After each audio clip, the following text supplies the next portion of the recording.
Chapter 45. Holding Qin Weibai's soft hand, he walked out of the courtyard of Yu's private restaurant. What followed was the most exciting time for Li Tianlan to be alone. The alley was dozens of meters long, and the two walked in silence. Li Tianlan, who usually didn't talk much, opened his mouth several times but didn't know what to say. He could only hold Qin Weibai's hand subconsciously. His palm was sweaty. "Then, are you nervous?" Qin Weibai turned her head and looked at him. Her smile was soft and playful, and there was a hint of playfulness in it. Qin Weibai's attitude was destined to be unknown, which made Li Tianlan fall into a trance again. "I'm nervous." Li Tianlan nodded honestly. At the dinner table, Qin Weibai said she wanted to be his girlfriend. Boyfriend and girlfriend, lovers, and finally husband and wife. How intimate was this relationship? But holding Qin Weibai's hand, Li Tianlan always felt that something was missing. Of course, there was unexpected happiness and satisfaction. But when he thought about it carefully, there seemed to be a lack of a natural feeling between them. Or it could be said that this was his one-sided feeling. Qin Weibai was very natural to him, too natural. It was a tenderness that seemed to be integrated into her instinct, quietly moistening things. Unconsciously, Li Tianlan had already been unable to extricate himself. But from Li Tianlan's point of view, such feelings came too abruptly. Therefore, Li Tianlan was more confused than nervous at the moment. "Why are you nervous? Are you afraid that I'll eat you?" Qin Weibai smiled sweetly and took out the key to open the car door. Yu Donglai went to the garden party with flaming fire, so the car they drove here was left behind. Now the two of them could drive home. Li Tianlan sat in the passenger's seat silently, with a heavy heart. Qin Weibai said no more. She drove the car slowly away from Yu's private restaurant. While driving seriously, she stared at the road ahead with clear eyes, as if there was no dust in her clean eyes. Li Tianlan sighed softly and finally took the initiative to poke through the window paper he had guessed for a long time. He whispered, "What's the relationship between you and my father?" His father, Li Guangtu, committed treason and died 20 years ago. This year, Qin Weibai was not even 24 years old. In terms of time, it did not match at all. But in Li Tianlan's mind, this was the most likely assumption. If Qin Weibai had some connection with his father, or if she had gotten something from him, she would have taken good care of Li Tianlan and was even willing to give herself to him. Although it was absurd, at least there was a reason for it. Although this reason was not convincing, in Li Tianlan's opinion, it was also the most likely one. As for the connection between his grandfather and Qin Weibai, it was even more unlikely. For many years, his grandfather had always stayed in Li's village. The number of times he went out was pitifully few. It was impossible for him to trust Qin Weibai's position without reservation. Unless Qin Weibai had some connections with his father, then his grandfather would accept that business card. "Your father?" While driving, Qin Weibai turned her head and glanced at Li Tianlan. "I don't know him," she said softly. "What about that business card?" Li Tianlan looked at Qin Weibai seriously and found that she did not seem to be faking it. He felt a headache. But now, his feelings for Qin Weibai were almost out of his control. If he did not figure it out, he would not feel at ease in any case. "When Grandpa gave me your business card, he said that you can be completely trusted," Li Tianlan said calmly, his eyes soft. At that time, Li Honghe's words sounded simple, but how could Li Tianlan not understand what it meant? When Li Tianlan took the business card and made the call, it was almost equivalent to handing over the safety of himself and the border camp to Qin Weibai. After coming to Huading, Li Tianlan, who had a preliminary understanding of the current general situation, naturally knew how dangerous such a move was.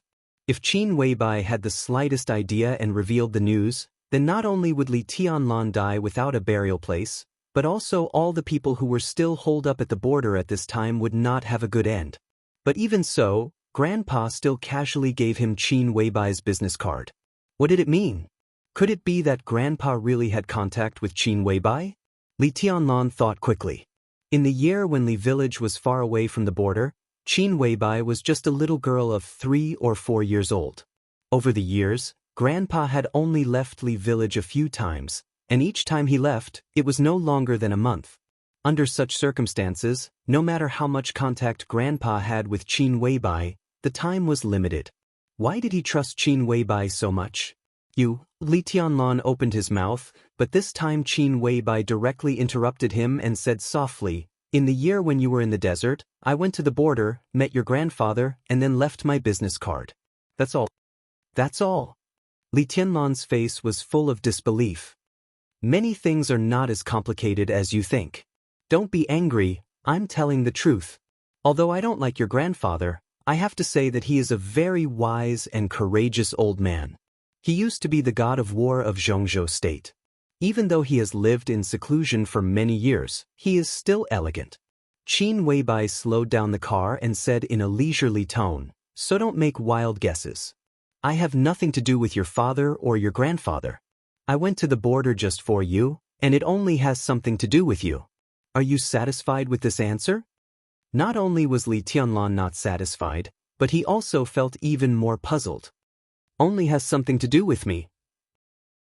What kind of relationship is this kind of relationship that we have never met?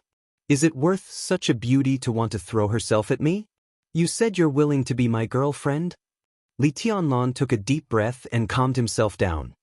Dealing with beautiful women was never a worry-free thing. Wang Yuetong was like this, and Qin Weibai was even more so. Not only did a few words not clear up his doubts, but they also made him more confused. What's the matter? Yes. Qin Weibai nodded gently, blushing, but her tone became more and more natural. From today on, you are my boyfriend, so don't be nervous, okay? No matter how I am outside, in front of you, I am me. If you are nervous in front of me, I will feel like a failure. Li Tianlan looked at Qin Weibai, lost in thought. Qin Weibai deliberately did not look at him, but just whispered, "There are some things that I can't tell you now.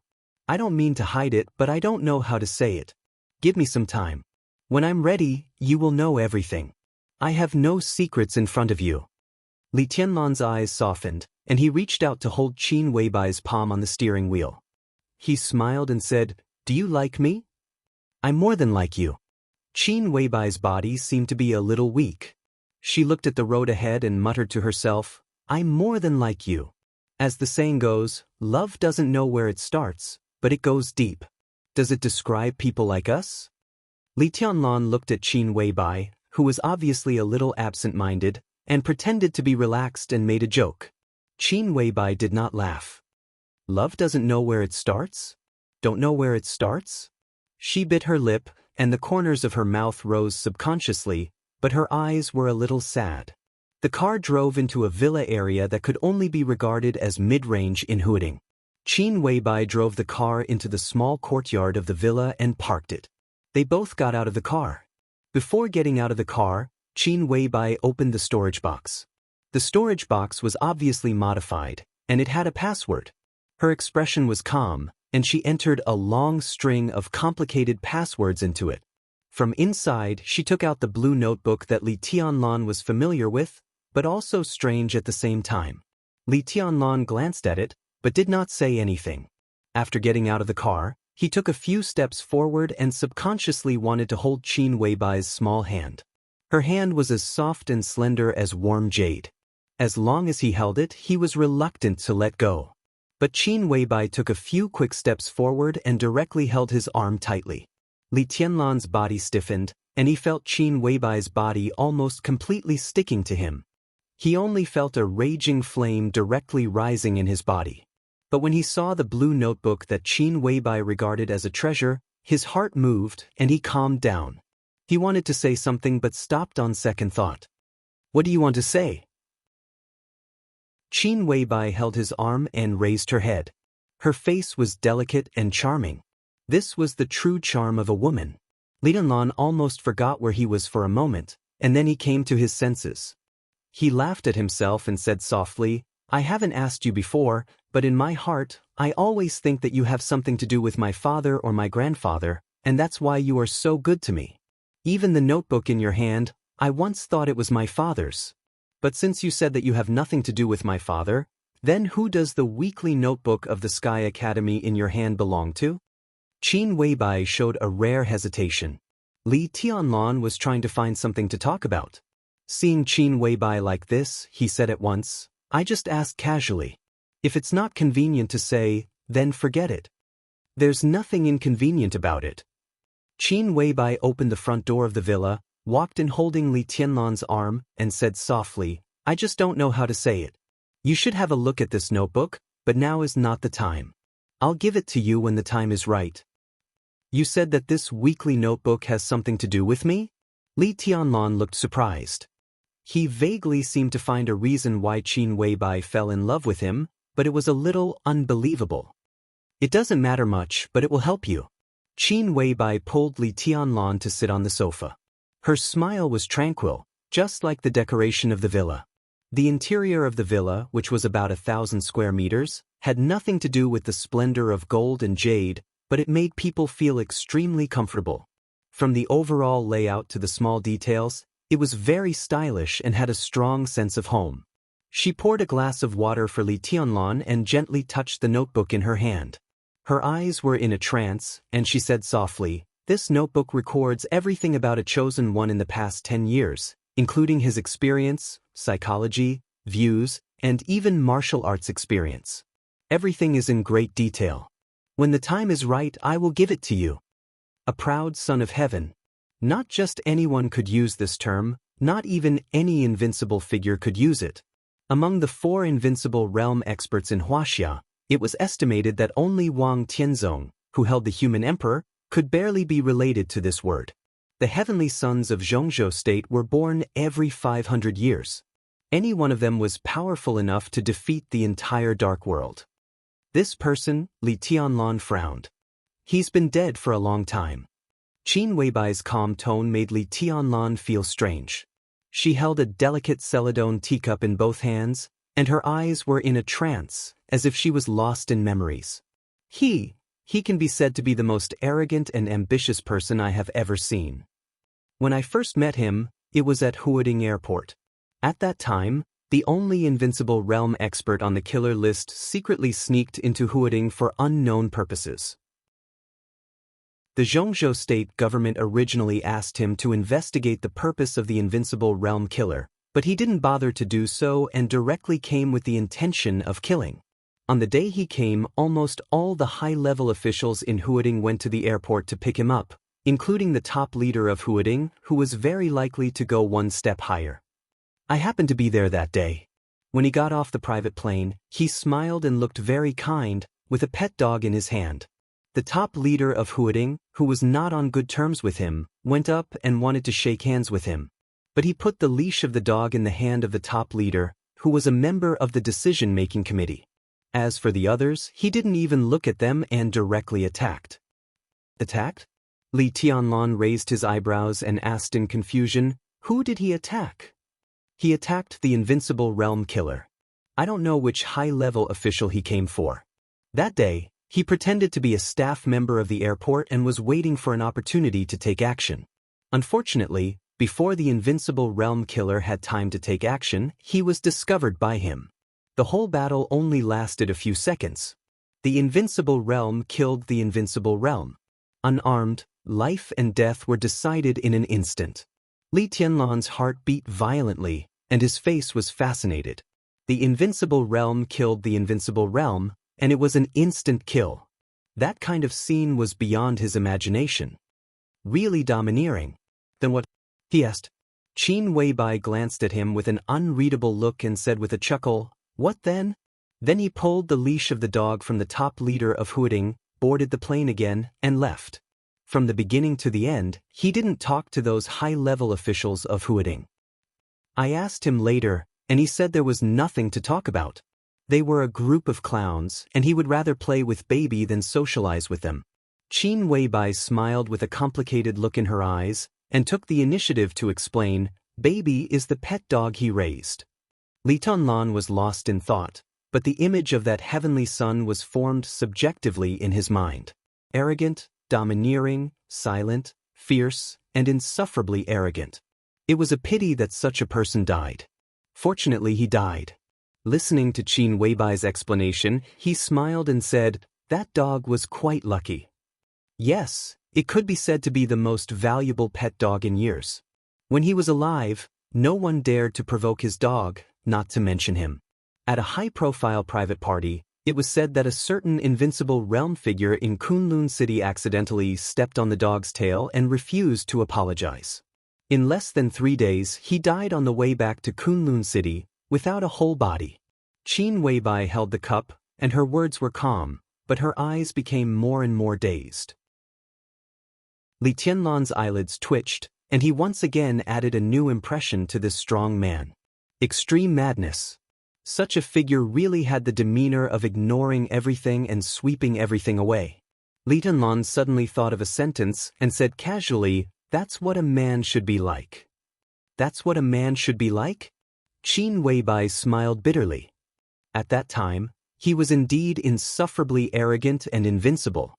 But so what? Didn't he die in the end? He made his debut at the age of 19 and was killed at the age of 29.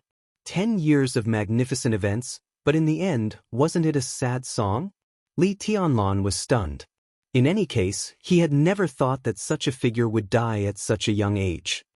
How did he die? He asked softly. This time, Qin Weibai was silent for a full 5 minutes, and then said softly, "It was said that he died in a siege, but in fact, he died of betrayal." His last battle was earth-shattering. More than 20 experts at the peak of the thunder-shocking realm and 6 invincible realm experts besieged him at the same time, but all the thunder-shocking realm experts were annihilated. 6 invincible realm experts, 3 died, 1 was disabled, and 2 were seriously injured. Actually, even at that time, when he was at the end of his rope, he still had a sword that he hadn't drawn. If that sword had been unsheathed, he would have been able to take everyone down with him. But at the last moment, the woman he loved the most, who also loved him the most, stabbed him in the heart. Before he died, he didn't go crazy, nor was he angry. He just looked at her quietly, and finally died in her arms. Perhaps there was nothing more sorrowful than a dead heart, and he died with everlasting regret. More than 20 experts at the peak of the thunder-shocking realm were annihilated. 6 invincible realm experts, 3 died, and 1 was disabled. Li Tianlan was stunned, and his heart was in turmoil. With such combat capability, it was absolutely not an exaggeration to call him the heavenly son of the age. It could almost be said that he was invincible in the world. But such an outstanding person, in the end, died in the hands of his beloved woman. Could he really die in peace? Li Tianlan subconsciously thought of himself. What if one day he was invincible in the world and was stabbed in the back by Qin Weibai after defeating all the enemies? That was really the sorrow of dying with everlasting regret, but he couldn't hate it. A man and a woman, from the very beginning, were in different positions. If they were forced to be together, it would be an ill-fated relationship. Qin Weibai took a deep breath and said in a complicated tone, "What's his name?" Li Tianlan suddenly asked. Hearing this story, he also felt bad. If he was in the shoes of himself, that kind of deep sorrow almost made him breathless. Chapter 46. Dongqing Huang. For Li Tianlan, this was a completely strange name. But for the Dongqing clan, it was like thunder piercing his ears. After coming to Huading, although he had not seen it with his own eyes, several people had told him about this behemoth that dominated Zhongyuan province. The frequency of this family's name ringing in his ears was almost second only to that of the Wang family of Beihai and Kunlun City. Zhongzhou State's military industry giant was the most qualified superpower to represent the giant group of Zhongzhou State. Many top-secret military enterprises in Zhongzhou State were directly or indirectly under the control of the Dongqing clan. In addition, Zhongzhou State's most elite and most powerful border Praetorian Corps had 550,000 troops. Based on these general impressions, Li Tianlan was sure that this was one of the most powerful superpowers in Zhongzhou State. But now, Qin Weibai told him that there was a heavenly son of the Dongqing clan named Dongqing Huangtu. He was truly invincible in the world, a heavenly son of the heavenly son who could take on an entire nation on his own. But no matter how he thought about it, he felt that something was wrong. He didn't know what was wrong, but the idea never disappeared. The border Praetorian Corps, the Dongqing clan, Zhuanyuantai of Kunlun, his father, the current patriarch of the Dongqing clan, Dongqing Wudi, the commander of the border Praetorian Corps known as the God of Massacre of Zhongzhou State. Vaguely, Li Tianlan felt that there seemed to be some subtle things that only people in the game could understand. He thought about it silently, but he could not find the key. At present, the only thing he knew was that after his father, Li Kuangtu, committed treason, Dongqing Wudi, known as the God of Massacre, directly replaced his father and became the new commander of the border Praetorian Corps. The key to all those subtle things that he couldn't figure out might lie in this change of position. Li Tianlan's mind wandered. For the first time, he was curious about the Dongqing clan. Dongqing Wudi, the God of Massacre of Zhongzhou State. Dongqing Huangtu, the current heavenly son.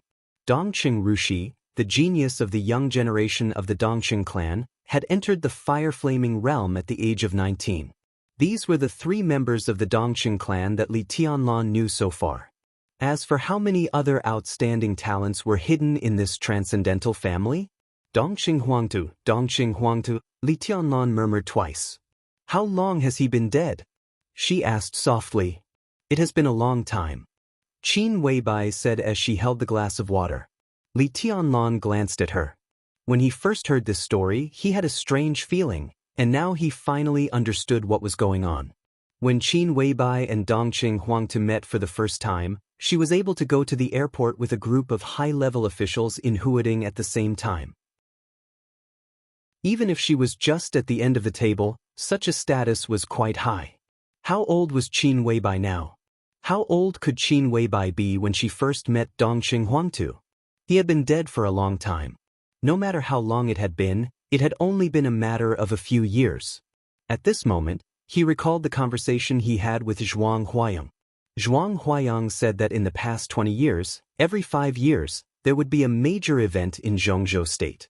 Except for a few things that had nothing to do with the Dark World or had little to do with it, the major events related to the Dark World were his father's treason 20 years ago, Wang Tianzong killed Tian Ling 15 years ago, Situ Zhangyue killed Lu Tianqing 10 years ago, and Gu Qianchuan entered the Invincible Realm 5 years ago. These were the major events that had the greatest impact on the special warfare system of Zhongzhou State and the Dark World in the past 2 decades. But Dongqing Huangtu was not among them. Why was that? It couldn't be that Dongqing Huangtu died more than 20 years ago. At that time, Qin Weibai, who was 1 or 2 years old, could not have appeared at the airport. So, was the matter of Dongqing Huangtu concealed by Zhongzhou State? Or did Zhuang Huayang deliberately not say it? Li Tianlan shook his head and subconsciously touched his pocket. Qin Weibai, whose attention was almost all on Li Tianlan, bent down, pulled open the tea table, and took out a box of cigarettes. She said softly, "Are you looking for this?" "You?" Li Tianlan was stunned. "It's specially prepared for you, but it's not easy to get this brand of cigarettes. When it was sent here, you had already gone to the Sky Academy." Qin Weibai opened the cigarette package. It was a wooden box, light purple in color, with the word, "Hero," engraved in the middle. It was very intimidating. When the package was opened, it was different from the usual pack of 20 cigarettes. There were only 12 cigarettes in the box, slightly thicker than ordinary cigarettes, but the mouthpiece was nearly half the length. Qin Weibai put the cigarette in Li Tianlan's mouth and found a lighter to light it for him. She chuckled and said, "This Hero cigarette is specially made by the Wang family of Beihai. It's for the core members of the Wang family of Beihai to enjoy. Its composition is also a little different from ordinary cigarettes. It is said that it can reduce the harm to the body. I got 3 boxes this time. You can give them to the old man later and let him take them to the Sky Academy for you. Zhuang Huayang won't stop you. If you carry 3 boxes of cigarettes by yourself, a lot of credits will be deducted according to the weight." "Where did you get this kind of cigarette?" Li Tianlan took a deep breath and asked, pretending to be calm. But Qin Weibai still heard a trace of displeasure in his tone that perhaps even Li Tianlan himself did not notice. She was slightly stunned and then understood. She shook her head and said, "I didn't get it from Wang Xiaoyao. After all, cigarettes are just consumables. The Wang family of Beihai doesn't control them strictly. It's not a big deal to get 3 boxes of hero. Li Tianlan smoked in silence and did not speak. Qin Weibai looked at him quietly for a while and subconsciously moved closer to Li Tianlan again. She said cautiously, "Are you angry? Wang Xiaoyao and I are not even ordinary friends. Except for the occasional contact in business, I never pay attention to him in private. It's him who keeps pestering me." "I'm not angry." Li Tianlan patted Qin Weibai's hand. Looking at her explaining seriously, he felt complicated inside, and there was a kind of complacency that made him a little ashamed. He laughed at himself, grabbed Qin Weibai's hand, and said softly, "When senior you told me that Wang Xiaoyao has been pursuing you these years, I did feel uncomfortable. Of course, I was unhappy, but I was not angry. To be exact, it was because my opponent was too strong. Maybe I felt a little inferior? A woman who the core high level of the Wang family of Beihai has been yearning for day and night for years is by my side. I'm obedient and good, but I always feel insecure.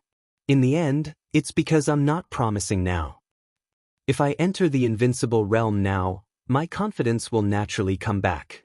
It's the same as a young boy and a young, talented billionaire who values a girl at the same time. They are both sincere. How many people will choose the former? It's rare, and I actually met it. I'm narrow-minded. Just now, I was thinking how good it would be if you don't meet Wang Xiaoyao in the future. Look, narrow-minded, good for nothing, insecure, selfish. This is me. Don't talk about others looking down on me, even I look down on myself." Qin Weibai had been watching Li Tianlan softly. After listening to him quietly, she said softly, "I don't like it when you talk about yourself like this." She paused and continued, "No matter how much Wang Xiaoyao has, it's the accumulation of the Wang family of Beihai for hundreds of years.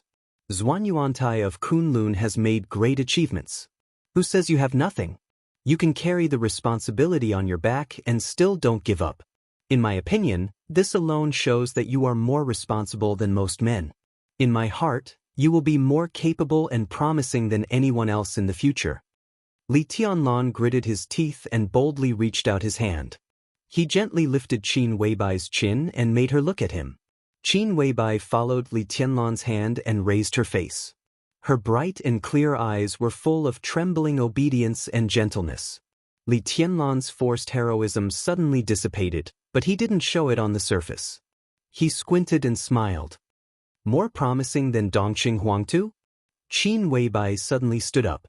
Before Li Tianlan could react, she directly sat in Li Tianlan's arms. Li Tianlan subconsciously put his arms around the delicate body sitting on his lap. He only felt that it was really exquisite and fragrant. In a daze, Qin Weibai's firm and serious voice rang out. "Of course, you will be more promising than him because you have me by your side. But he has a woman who will stab him when he is in a desperate situation." She obediently lay in Li Tianlan's arms. After a moment of silence, she whispered to herself, "Only in your arms can I feel the most secure." Li Tianlan held Qin Weibai's body tightly. His voice was soft, but it carried an indomitable determination. "Just based on what you said, if I don't surpass Dongqing Huangtu, I won't have the face to be with you." Qin Weibai pursed her lips and smiled. She straightened up and said softly, "I have a document here. I'll show it to you." "No need." The tension in Li Tianlan's heart finally disappeared little by little, and he got along with his girlfriend more and more casually. Holding her body, he was really reluctant to let go. He laughed and said, "Just tell me the content directly." "But I haven't read it." Qin Weibai fixed her eyes on Li Tianlan and said softly, "When the document was sent here, I was already in Billy state. How about I bring the document and read it to you?" "Don't be so anxious.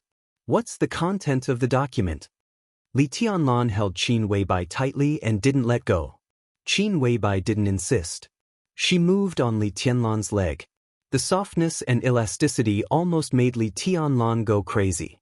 But she didn't seem to notice it. She found the most comfortable position and said in a lazy tone, "It's about the Sky Academy. There are some students you need to pay attention to, those you can rope in, those you can't, and their strengths and weaknesses, martial arts inheritance, and standpoints should be recorded. There are also some teachers and senior officials. Their respective standpoints, temperament, and so on are almost recorded. But I haven't got any news about the leader of the assassination course group. After the last leader of the assassination course group of the Sky Academy died on a mission, the Enchantress has been acting for this course. But now it's a new session, and it's a very special one. Zhuang Huayang probably wants to invite a super killer who can completely control the situation. Such a person is most suitable for Sai City. Zhuang Huayang and Sai City have been talking, but it's still hard to say who the super killers of Sai City will be. So the information about the leader of the assassination course group was left out. Li Tianlan glanced at Qin Weibai and said softly, "Even so, it's great. For any student of the Sky Academy, this document is the most precious thing. I'll read it carefully. But as for the students, it's not a big deal. After the entrance maneuver, I can basically know the quality of those people. There are masters, but there are not many who can pose a great threat to me and stand against me." When saying this, his eyes were in a trance, and he suddenly thought of Wang Yuetong. If they didn't owe each other anything, how would they live in the Sky Academy in the future? We can't be careless. Qin Weibai shook her head. This session of the Sky Academy is very special. In terms of the comprehensive strength of the students, it almost far surpasses that of the Deep Sea Academy in Yuzhou. The current situation can only mean that several young masters who are most likely to enter the Sky Academy haven't enrolled yet, but they won't wait too long. It's estimated that they'll be enrolled after this holiday. Although it's against the rules to enroll a little later, the rules are nothing more than human feelings, so it's not a big deal at all. Why is it like this? Li Tianlan raised his eyebrows, a little surprised. In his impression, the Sky Academy and the Deep Sea Academy were almost equal, but Qin Weibai said that the comprehensive quality of this session of students in the Sky Academy was far better than that of the Deep Sea Academy. Was there any special reason? Because of the current situation in Huading. Qin Weibai furrowed her delicate brows and said softly. The two hugged each other in a very ambiguous posture, but the content of the discussion was extremely serious. There are no wealthy families in Huading. This fat piece of meat has now been targeted by all parties. There are no wealthy families in Huading? Li Tianlan muttered to himself, a little incredulous. Huading was the economic engine of the entire Zhongzhou state, the most developed municipality, and one of the most prosperous international metropolises in the world. How could there be no wealthy families in such a place? It was simply incredible. Although it's a little exaggerated to say so, it's not a big exaggeration. Huading used to be full of wealthy families. A few years ago, it was the strongest fortress and back garden of the Wang family of Beihai. But 5 years ago, the Prince Group seized the opportunity to break through here. Qin Weibai explained seriously, the loss of Huading can be said to be the worst failure of the Wang family of Beihai in recent years. The Prince Group took over Huading, and all the major groups in Zhongzhou state began to infiltrate Huading. Until now, the situation in Huading has been extremely chaotic. It's not an exaggeration to say that it's the battlefield of all the major groups. Under such circumstances, the original wealthy families in Huading moved their headquarters to other places to avoid being affected. All of them have moved their headquarters to other places. Those who remain are basically local forces that are not weak but can hardly make it big. There are only a few that can really be called a powerful family in Zhongzhou state. Therefore, for you and all the other ambitious people, Huading can be said to be the best place with the best environment right now. The situation is chaotic and muddy, but the pressure from above is not great. With all the major groups guarding against each other, Huading can be said to be a crisis at every step, but also an opportunity at every step. With such a good opportunity, who doesn't want to come to Huading to take a gamble? This is the real foundation of an emperor. Whoever can take advantage of the situation in Huading and succeed with a small effort will become the top big shot in Zhongzhou state. In this way, not only do all the major groups send young talents to Huading, but also some hidden experts can't sit still. This year in the Sky Academy is destined to be a turbulent time with crouching tigers and hidden dragons. You must pay attention to it. Qin Weibai explained patiently and exhorted him. Li Tianlan nodded silently, looking calm. In the information I collected, there are detailed records of several young experts who may enter the school late. Do you want to take a look now? Qin Weibai suddenly asked. Li Tianlan subconsciously tightened his arms around her body and shook his head without hesitation. No hurry, I won't take a look. Qin Weibai giggled in Li Tianlan's arms, but her hands around his neck tightened. Tianlan. Qin Weibai called him again, her voice sweet and sweet. Li Tianlan responded, narrowing his eyes with a look of enjoyment. I have a way to let you no longer feel inferior when facing people like Wang Xiaoyao, and you can even despise them. Do you want to know? Qin Weibai bit Li Tianlan's ear and whispered. Her sweet smell reached Li Tianlan's nostrils, and he seemed to feel limp and numb all over. He moved his body subconsciously, pulled Qin Weibai up from his arms, and looked her in the eyes. I can let you enter the invincible realm overnight, okay? Qin Weibai blinked and smiled teasingly. Subconsciously, Li Tianlan slapped Qin Weibai's buttocks. It felt plump and bouncy to the touch. Admiring the shy and angry expression of the beauty in his arms, Li Tianlan's so-called inferiority complex seemed to be disappearing bit by bit. He reached out and slapped her again. Smiling, he said, "Seriously? You're not serious." Chapter 47. As time went by, Qin Weibai finally left Li Tianlan's arms and took the initiative to hand over the information that he wanted to read but was reluctant to let go of. The carefully bound information was very thick.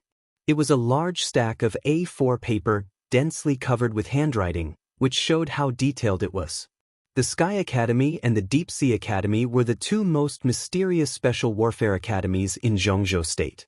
Such information was priceless to every student of the Sky Academy. Even if it was spread to the Deep Sea Academy or even abroad, its value would only be higher. The Sky Academy had just finished the entrance maneuver, but Qin Weibai had already prepared this detailed information. From this aspect, it could be seen how terrifying the powerful and detailed intelligence force behind her was. This was not the power that an ordinary strong woman could have. Qin Weibai sat beside Li Tianlan with the information and read it to him. She did not read it from the book. After reading it once, she omitted some unimportant parts and went straight to the subject. She explained the profound in simple terms, which made it easier for Li Tianlan to memorize. But because there was a lot of information, it was almost dinner time when Qin Weibai finished talking about the teachers of the Sky Academy. In this case, the senior teachers of the Sky Academy are basically in a three-way situation. Li Tianlan thought about it seriously and said in a trembling and hoarse voice. The sequelae of forcibly raising the realm in the morning finally began to show completely.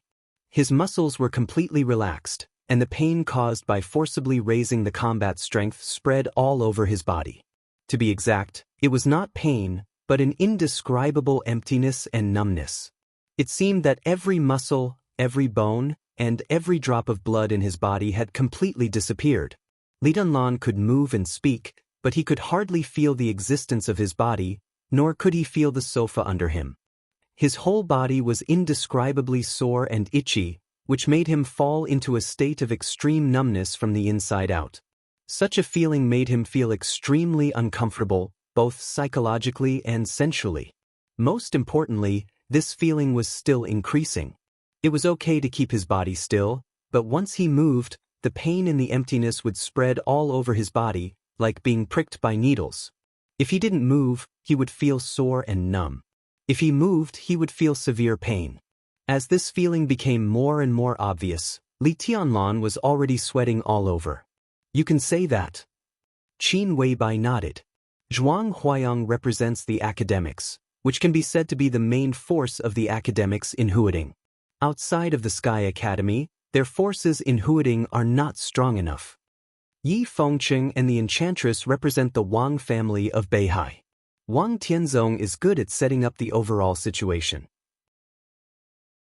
These two are likely to be important pawns of the Wang family of Beihai's dominance in Huading. Gu Yunxia represents Kunlun City, which is the most awkward among the three. On the surface, they are stronger than Yi Kunlun. But apart from Gugu Yunxia, there are only a few weak figures, so they have little say. Gu Wei Bai Li City. Tianzong on Kunlun of Li City, but she was killed by you. Tianzong Lu Xiong Soxian. And Wu Shi. Bai, of. She stood up and looked at Li Tianlan's trembling body. She changed the subject and said, "Let me give you a massage. It may be uncomfortable, but you'll feel better later." "No need." Li Tianlan's lips trembled, but he managed to squeeze out a smile. It was indeed good to enjoy Qin Weibai's massage, but not now. Right now, his body felt like it was being pricked by needles. It was simply suffering. "Go on, you can distract me." Trembling, he lit a cigarette, took a deep drag, bit the cigarette butt and said vaguely, "There are 6 groups in Zhongzhou State now. Which group are you from?" Without an all-pervasive intelligence network, Qin Weibai would never have been able to get this information. Such an intelligence network could not be established by ordinary forces. It was normal for her to be connected to one of the 6. "I don't belong to any group." Qin Weibai shook her head slightly and looked at Li Tianlan's current situation. Obviously, he wasn't in the mood to go into detail. He just laughed at himself and said, "I'm just using a tiger's skin to scare people. You can think of it as me being the spokesperson of some big shot." A big shot from outside the borders. Li Tianlan's consciousness was already a little fuzzy, but when he heard this sentence, he still became a little spirited. He said reluctantly, "Male or female?" "She can be considered as my elder sister." She rolled her eyes at Li Tianlan and said softly, "She has a great influence in Europe. As soon as I came to Huading, I was targeted by the special warfare system of Zhongzhou State, but they didn't do anything to me. It's not that they are afraid of my elder sister, but that the Zhongzhou State government needs my elder sister's influence to achieve some things that are not easy to do in the open. My elder sister also needs the support of the Zhongzhou State government. It can be considered as mutual cooperation and mutual benefit, right? In recent years, I've had a pleasant cooperation with some big shots in Zhongzhou State, but I can't say which group I belong to. Now that the academics are in power, we have a closer relationship with the academics. But I'm also a bosom friend of a core figure in the Dongqing clan, and I'm the only bosom friend. We also have cooperation with the northern faction. To put it nicely, as a spokesperson, I'm relatively aloof. If it's not necessary, the major groups don't want to offend me. But the things I can influence in Zhongzhou State are pitifully few, so I can only manage my own territory." Li Tianlan stared ahead with a dull look in his eyes. The feeling of growing weakness almost overwhelmed his reason, and he didn't know if he had heard what she said. Qin Weibai couldn't bear to look at him anymore. She turned her head and muttered to herself, "If you go abroad to develop your career, you'll start much faster. What a pity."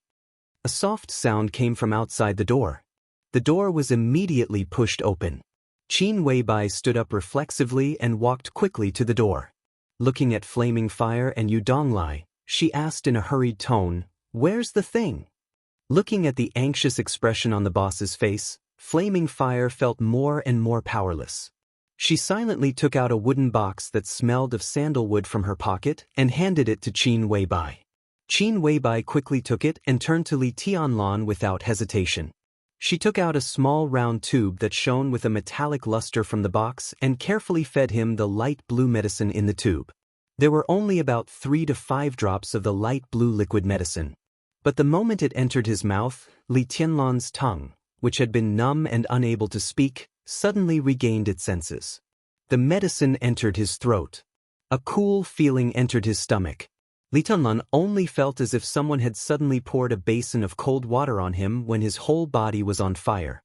He felt indescribably comfortable and fortunate. He subconsciously opened his eyes wide and glanced at Qin Weibai. "Don't move. You'll be fine after a while." "About 5 minutes." Qin Weibai chuckled softly and said softly. Flaming Fire stood aside expressionlessly. Yu Donglai couldn't help but roll his eyes and said grumpily, "You'll be fine this time. Boy, this is a blessing in disguise. At least you won't have to worry about getting hurt during the few years you're studying at the Sky Academy." Li Tianlan still couldn't speak for a while. He just looked at Yu Donglai in confusion. This is one of the most precious gene potions of the Wang family of Beihai, codenamed Youth. Even the headquarters of the Wang family of Beihai has a limited stock of it. Youth can provide people with a huge amount of vitality. It won't make you live long, but it can quickly heal your injuries. Especially when you take it for the first time, no matter how serious your injuries are, with a large amount of vitality, you can be full of vigor in a short period of time. Moreover, this effect is continuous. A bottle of Youth can maintain the effect for about 3 years. Of course, it's impossible for you to recover immediately in the future. But as long as the effect is still there, you'll recover much faster than others when you're injured in the future. In order to get this, Flaming Fire and I almost fell out with Wang Xiaoyao. How about it, boy? How does it taste? Yu Donglai said quickly. Li Tianlan's mouth moved. Finally, he was able to speak. He said with a smile, "It's King bitter." This time, not only Yu Donglai, but also Flaming Fire glared at the bastard who was showing off after getting a bargain. She and Yu Donglai went to Wang Xiaoyao to ask for this bottle of Youth. When he heard that Qin Weibai wanted it, Wang Xiaoyao gave it to Flaming Fire without hesitation. Even Flaming Fire was moved by his straightforwardness. After all, Youth was not like longevity. It could save lives. Not to mention that the effect could last for 3 years. The fact that it could heal injuries almost immediately after taking it for the first time was enough to show how amazing this medicine was. Even if the Wang family of Beihai added up all of them, it was estimated that they didn't have 10 bottles of Youth. Even Wang Tianzong would feel distressed for a long time if he took out such a precious thing.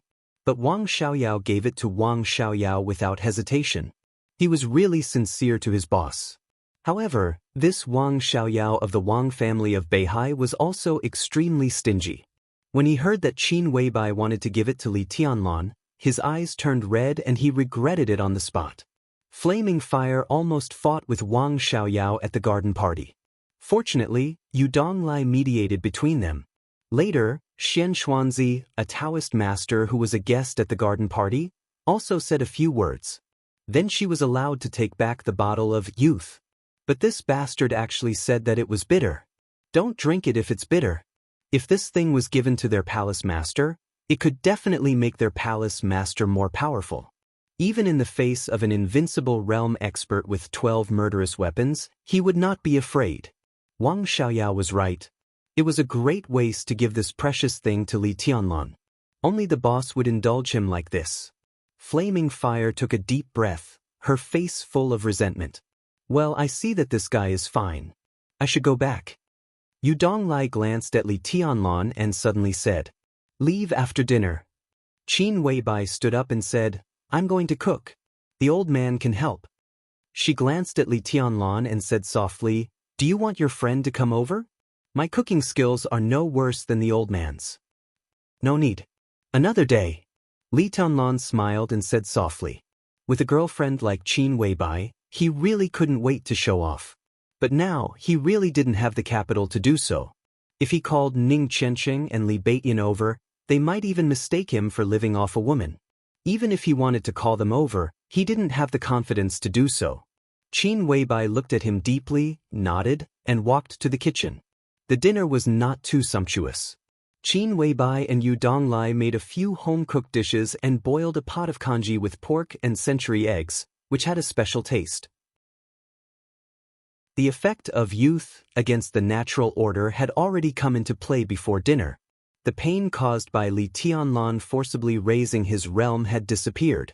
Even the injuries left by the entrance maneuver seemed to have completely disappeared. With a great appetite, he sat at the dining table and looked at Qin Weibai from time to time. He really experienced what it meant to be a feast for the eyes. He finished nearly half of the large pot of congee with pork and century eggs by himself. After dinner, Qin Weibai ordered Flaming Fire to send Yu Donglai. The old man looked at Li Tianlan playfully and did not refuse. He walked out of the villa with Flaming Fire. Outside the window, it was already night. At the dining table, Qin Weibai elegantly finished the last mouthful of congee and put down the bowl and chopsticks. Li Tianlan instinctively wanted to clear the table. He had done this kind of thing countless times in Li's village and had long been used to it. I'm here. The kitchen is not a place for men. Qin Weibai stopped Li Tianlan. Her voice was soft and insistent. You, Li Tianlan stuttered for a long time before he finally said, You've worked hard. I'm very happy that you've eaten my cooking, Qin Weibai said in a light tone. Then she got up and began to clear the dishes. Li Tianlan silently walked back to the living room. He took out a cigarette and lit it. Listening to the sounds coming from the kitchen, he could not tell what he was feeling. The cigarette was almost finished. Qin Weibai came to the living room after washing the dishes. Looking at Li Tianlan sitting in the dark, she turned on the light and said softly, Do you want to watch TV for a while? I'll continue to read the materials. Li Tianlan smiled and said, Perhaps it was because there was no electricity at the border. Li Tianlan was not very interested in all kinds of electrical appliances. Qin Weibai nodded casually and said casually, I'm going to take a shower. Cooking will smell good. When I come out, I'll continue to read to you. Take a shower. Li Tianlan's heart jumped slightly. He swallowed subconsciously, nodded calmly, and picked up the materials next to him. But this time, he could not read any more before he even finished 2 pages of the materials. The living room was quiet. There was no sound of Qin Weibai taking a shower. But when he thought that his goddess was taking a shower, his heart was in a mess, as if there was grass growing in it. He put down the materials, stayed for a while, shook his head, and continued to smoke. But he became more and more absent-minded. The incomparably long 40 minutes finally passed. Qin Weibai returned to the living room in a white bathrobe with her long hair hanging down. At this moment, she seemed to have completely lost the sharp and indifferent aura. There was only a kind of charm and laziness that belonged to a domestic woman. She was breathtakingly beautiful. The two of them looked at each other. Qin Weibai looked at the materials that Li Tianlan put aside and chuckled. Why don't you read them? I can't read them anymore. Li Tianlan was frank and said with a wry smile. What do you think I think? Qin Weibai blinked. Her big watery eyes were indescribably seductive, almost drawing out Li Tianlan's soul. A man and a woman alone. Li Tianlan swallowed with difficulty and turned his head to one side. Do you still feel inferior? Qin Weibai came to Li Tianlan and asked softly. I don't know. Li Tianlan shook his head and answered honestly. He was really a little confused. He did not know whether it was because he felt too inferior or because Qin Weibai's extreme charm brought him too much pressure. I really have a way to solve your problem now. Qin Weibai stood in front of Li Tianlan and said softly. What? Li Tianlan raised his head subconsciously and saw that Qin Weibai, who was standing in front of him, had long been blushing. Qin Weibai did not speak. She just moved forward again, reached out her hand, and gently but firmly pushed Li Tianlan onto the sofa. A trace of rich and natural body fragrance floated into Li Tianlan's nostrils. He looked dull. Qin Weibai turned off the light. Vaguely, the white bathrobe seemed to be slipping gently. Qin Weibai crawled over and hugged Li Tianlan tightly. In the darkness, the two of them looked at each other again. Qin Weibai's breathing was rapid, and her eyes were shining. Her sweet voice, which was close to a whisper, rang in Li Tianlan's ears. It trembled slightly, like the sound of nature. The woman that Wang Xiaoyao has pursued for several years without getting a response, you only met her twice, and then you slept with her. Fool, what else do you have to feel inferior about? Chapter 48. When Li Tianlan regained consciousness, he only felt that his mouth and nose were full of natural, intoxicating and familiar fragrance. The sun was shining outside the window. Even with his eyes closed, he could feel the bright light outside the window. This made Li Tianlan feel a little lost and a little reluctant. That crazy and dreamy night had passed. At this moment, it was already a new day. Li Tianlan quietly took a deep breath and opened his eyes directly, just in time to see a pair of bright eyes that were also quietly looking at him. This was the most beautiful pair of eyes Li Tianlan had ever seen. There was a hint of coldness in the brightness and softness, but there was no sharpness in them. It was said that the eyes were the window to the soul. Looking through this window, Li Tianlan could only see a kind of strong persistence and deep affection. This was his woman. Li Tianlan told himself silently, and then said with a smile, "Morning. It's almost 10 o'clock. It's getting late." Qin Weibai lay beside Li Tianlan and chuckled. The thin cashmere quilt covered the curve of her body, and only a part of her snow-white shoulder was exposed in the air, which was very attractive. Li Tianlan directly reached out and held her in his arms. The two bodies were close together. He gently kissed Qin Weibai's ear, and then sighed and whispered, "When I woke up just now, I didn't dare to open my eyes. I even thought that last night was just a wet dream, and when I woke up, there would be nothing left." In fact, it was not only last night. Even now, he felt that everything was so beautiful that it was almost unreal. Qin Weibai's wildness, Qin Weibai's obedience, Qin Weibai's lovable charm, and Qin Weibai's unwillingness to resist. The scenes of last night kept replaying in his mind, and finally, the image of Qin Weibai holding him tightly and crying silently was fixed. Last night, Li Tianlan was extremely satisfied both physically and mentally. But what impressed him most was that when they went from the living room to the bedroom, Qin Weibai, who endured his attack, insisted on looking at him with tears in her eyes. She looked a little wronged, but also a little relieved. At that time, Qin Weibai was delicate and lovely. At that time, Li Tianlan was as crazy as a beast. But when everything calmed down and he recalled the way Qin Weibai looked at him and cried quietly, Li Tianlan felt an indescribable pain in his heart. He couldn't tell what kind of sadness and grievance were contained in those eyes, and he didn't know what Qin Weibai was thinking about. But from then on, Qin Weibai became completely crazy and seductive. Not long after dinner, they tossed and turned until midnight. At 2 or 3 o'clock in the morning, the two struggled to take a shower before falling asleep in each other's arms. Li Tianlan's eyes were in a trance. He unconsciously stroked Qin Weibai's smooth and delicate back and muttered to himself again, "It's like a dream." "So you want to do it again?" Qin Weibai raised her head from his arms and looked at him with her big bright eyes without blinking. She said with a faint smile. Li Tianlan was excited, but that was all. Last night, he played too crazily, and now he was really powerless. It didn't feel much to lie flat on his back, but as soon as he turned sideways, even with a warm and fragrant body in his arms, he couldn't hide the numbness in his waist. "Forget it. Let's rest first. Another day." Li Tianlan shook his head.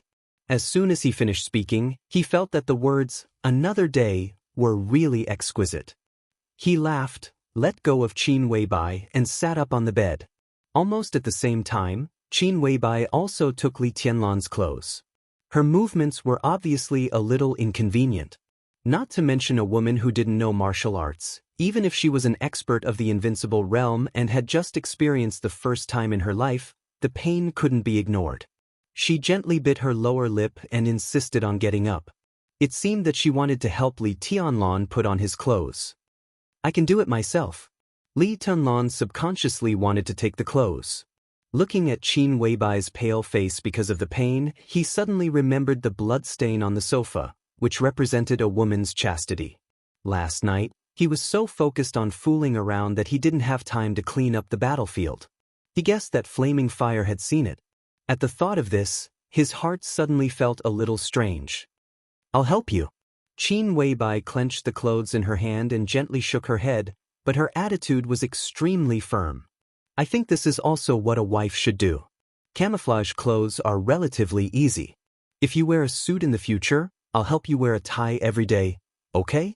Li Tianlan nodded with a dull look on his face.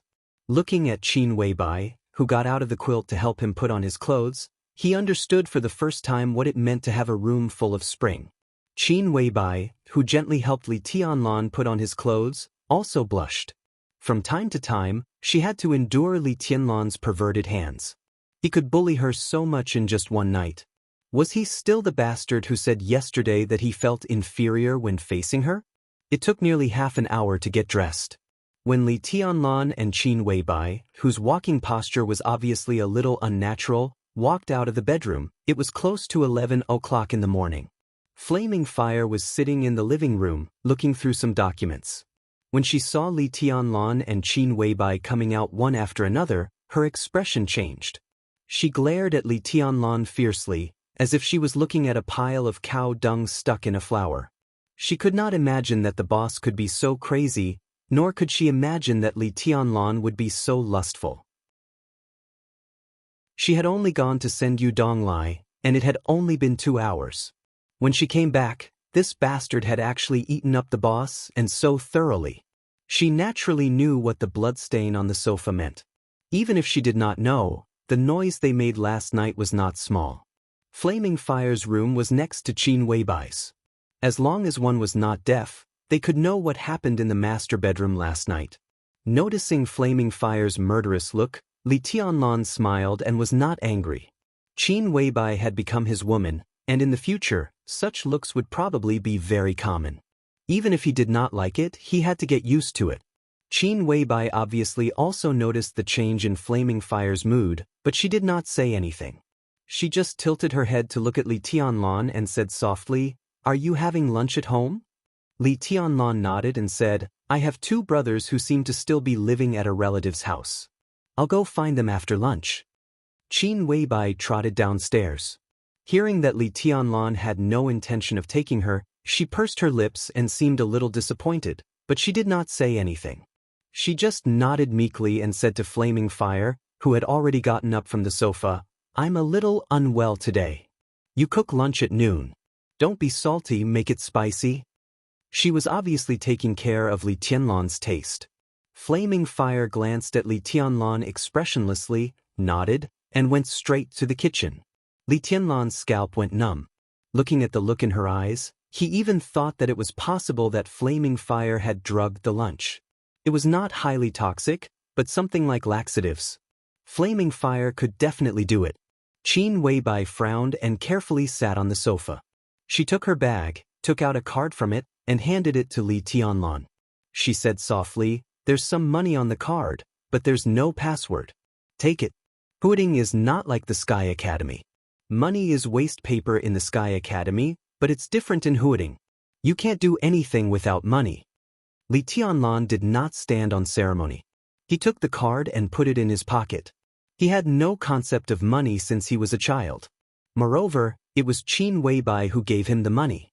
Last night, he took away her most precious thing, which could not be measured by money. It would be unreasonable to hesitate over a card. This is a really strange feeling. Li Tianlan smiled and said casually, "I'm yours. What I have is naturally also yours. What's so strange about it?" Qin Weibai leaned against Li Tianlan's arms, squinting, her face languid and coquettish. Li Tianlan tightened his arms around her and slightly narrowed his eyes. He changed from a boy to a man in Qin Weibai's arms. It seemed that Qin Weibai had also activated all his ambitions. Before, he had always regarded it as his responsibility to bring his grandfather and the others out of the border. However, in less than half a month since he came to Huading, he had learned about the general trend of Zhongzhou state, experienced the domineering nature of the Wang family of Beihai and Kunlun City, and felt Qin Weibai's gentleness. All of these had completely transformed in the madness last night. Bring Grandpa and those uncles out of the border? It should be so. But it was more than that. Reverse the verdict for his father? It was also more than that. Holding Qin Weibai in his arms, Li Tianlan had an unprecedented desire to be strong and to have power. This desire was so strong that it was like weeds growing in his heart. The wind was blowing. The whole grassland was shaking violently. Li Tianlan's heart was burning, but his eyes were getting quieter. Time passed in silence. It was not until Flaming Fire called them to eat that Li Tianlan suddenly came to his senses. He lowered his head. Qin Weibai, who had been silent for a long time, did not fall asleep. She just quietly leaned against Li Tianlan's arms and looked at him without blinking. Her eyes were as gentle as water. "I'll carry you over." Li Tianlan took the initiative to speak. Qin Weibai nodded obediently and reached out to put her arms around his neck. Flaming Fire was efficient in cooking, but the taste of the food made Li Tianlan want to cry. He did not know if her cooking skills were really not that good, or if she had deliberately misheard Qin Weibai's words, But the 6 dishes for lunch were all too salty. As for chili, Li Tianlan did not see any at all. Qin Weibai tasted the dishes, looked at flaming fire, and continued to eat. But the frequency at which she picked up food was much slower. Li Tianlan could not stand the salty feeling that made his lips numb. He hastily ate 2 bowls of rice and got up. Flaming Fire, who was eating slowly, glanced at him. Her expression was still cold, but there was a hint of a mocking smile in her eyes. Li Tianlan, who was keenly aware of this, was angry. He stopped and directly bent down to kiss Qin Weibai on the face. Then he laughed and went out, feeling refreshed. Flaming Fire gnashed her teeth and could not eat any more. She sat on the chair with dinner in her hands, lost in thought. Qin Weibai smiled and did not wipe the oil stains left by Li Tianlan on her face. She just put down the bowl and said in a flat tone, "The dishes are salty." "I know," Flaming Fire said in a low voice and did not refute anything. "He doesn't like it." Qin Weibai was silent for a while and spoke again. Flaming Fire, who had thought that she would be reprimanded by her boss, almost broke down. She could not help but raise her head and ask, "Boss, what's so good about him?" She knew that she should not ask this question. As one of the 12 super masters of Samsara Palace, if it were horsewoman or military counselor, they would never ask this question and dare not ask it. But Flaming Fire was different. She had followed Qin Weibai for several years, and the relationship between the two of them as superiors and subordinates had become like that of sisters. In her opinion, Li Tianlan might have amazing potential, but he was absolutely not worthy of the boss.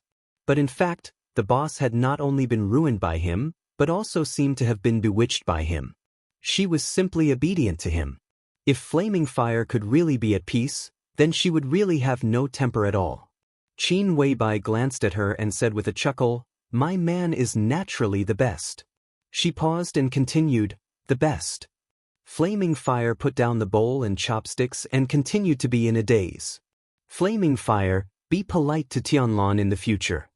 Qin Weibai was silent for a while and said again, "Otherwise, I don't mind sending you to Europe to carry out other tasks."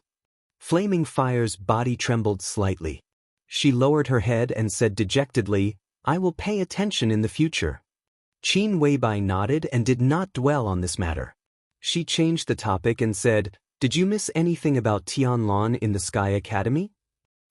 Flaming Fire said in an affirmative tone. Qin Weibai was very concerned about Li Tianlan's situation in the Sky Academy. In the Sky Academy, she would report everything related to Li Tianlan to Qin Weibai as soon as she got the news.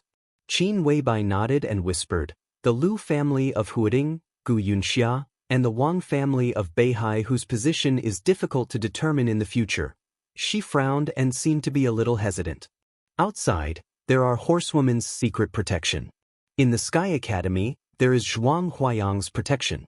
They dare not do anything." Flaming Fire said, "It's still not safe. When they go crazy, what can't they do?" Qin Weibai shook her head and was silent for a few seconds. She suddenly asked, "Doesn't the Sky Academy want to choose the person in charge of their assassination course in Sai City? Has the candidate been decided?" "I don't know yet." Flaming Fire hesitated and said directly, "It's hard for us to collect information about Sai City." "Then you go to Sai City." Qin Weibai said decisively, "Help me take a message to the city lord." Flaming Fire raised her eyebrows in surprise and felt somewhat inexplicable. The Samsara Palace had no conflict with Sai City in the past, but they had no interaction at all. "Forget it. I'd better write it on paper. You go to Sai City in person and give it to Situ Tsangyue." Qin Weibai shook her head and looked at Flaming Fire seriously. She said calmly, "You must give it to her in person."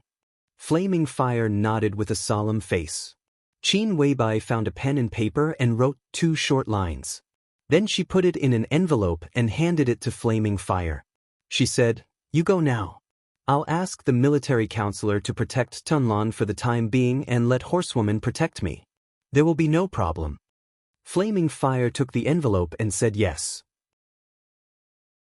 Then she left the villa without hesitation. Qin Weibai sat alone in the dining room and watched Flaming Fire's back through the French window. She did not speak for a long time.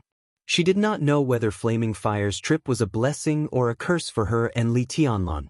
But some things had to be made and even gambled. It could be foreseen that whether Flaming Fire's trip succeeded or not, there would be another force in the Sky Academy in the future. A force that belonged to Sai City outside the control of the Wang family of Beihai, Kunlun City, and the academics. This influence would be extremely huge, both in the future and in the present. Outside the window, the sun was shining, birds were singing, and flowers were fragrant. Chapter 49. In Huading, compared with the garden party where a membership card could represent one's status, the existence of Hanyu Palace was even less known. Hanyu Palace's history predated the garden party by many years. It was originally approved in the name of a clubhouse, but today, many years later, it still had not issued any membership card to the outside world. Hanyu Palace covered an area of nearly 200 acres. It was not big and could even be described as exquisite. A clubhouse of this size was undoubtedly somewhat unpresentable in Huading. But if one looked at it from the perspective of size, every corner of this place could be said to be extremely perfect. Hanyu Palace was located in the western suburbs of Huading, facing northeast from southwest. In terms of feng shui, it was a standard paradise with a golden throne, a pagoda, and a cornucopia. It was backed by a high mountain and had a broad prospect. It could be said to be a blessed land that could ensure eternal peace. Everything inside here was also the work of a feng shui master in Zhengzhou State. To exaggerate, every grass and every tree here was very particular. Different from the antique style of the garden party, everything here was developed toward modernization, pursuing extreme luxury and delicacy. The main building in the center of Hanyu Palace covered an area of nearly 5,000 square meters and was 6 stories high. More than 2/3 of it was built with glass, surrounded by an artificial lake. The main building stood in the center of the lake, looking noble and elegant. When the weather was good, the surrounding green water, green mountains, blue sky, and white clouds could be clearly reflected on every piece of glass of the main building. Under the reflection of the sun, it was as gorgeous as a work of art. There were also a few small and exquisite villas surrounding the main building. They protected the main building from a subtle angle. These were the residences of the service staff and security personnel. Looking down from the sky, the entire Hanyu Palace was shaped like a cold moon. It was curved in an ingenious manner. The middle was wide and the sides were narrow. Every part of the interior was arranged just right. It gave off a grand and strict feeling. However, such a blessed land was usually empty most of the time. There were less than 30 attendants in charge of cleaning the place. The entire Frost Moon Palace did not receive any guests, so it was deserted throughout the year. Only very rarely would it be bustling with activity. Therefore, it was more appropriate to say that Hanyu Palace was the temporary imperial residence of a big shot rather than a clubhouse. The weather was fine.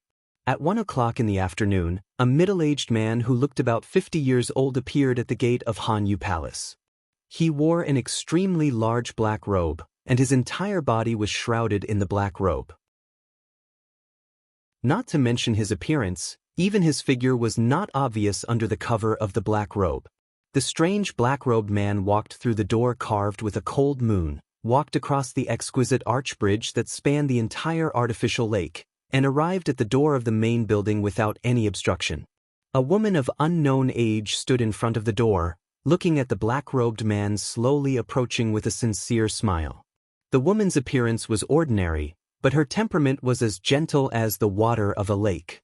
She was wearing a light white cheongsam and stood elegantly in front of the door, like a lady from a rich and powerful family. "Rose, is second master here?" The black-robed man came before the woman and asked in a low voice.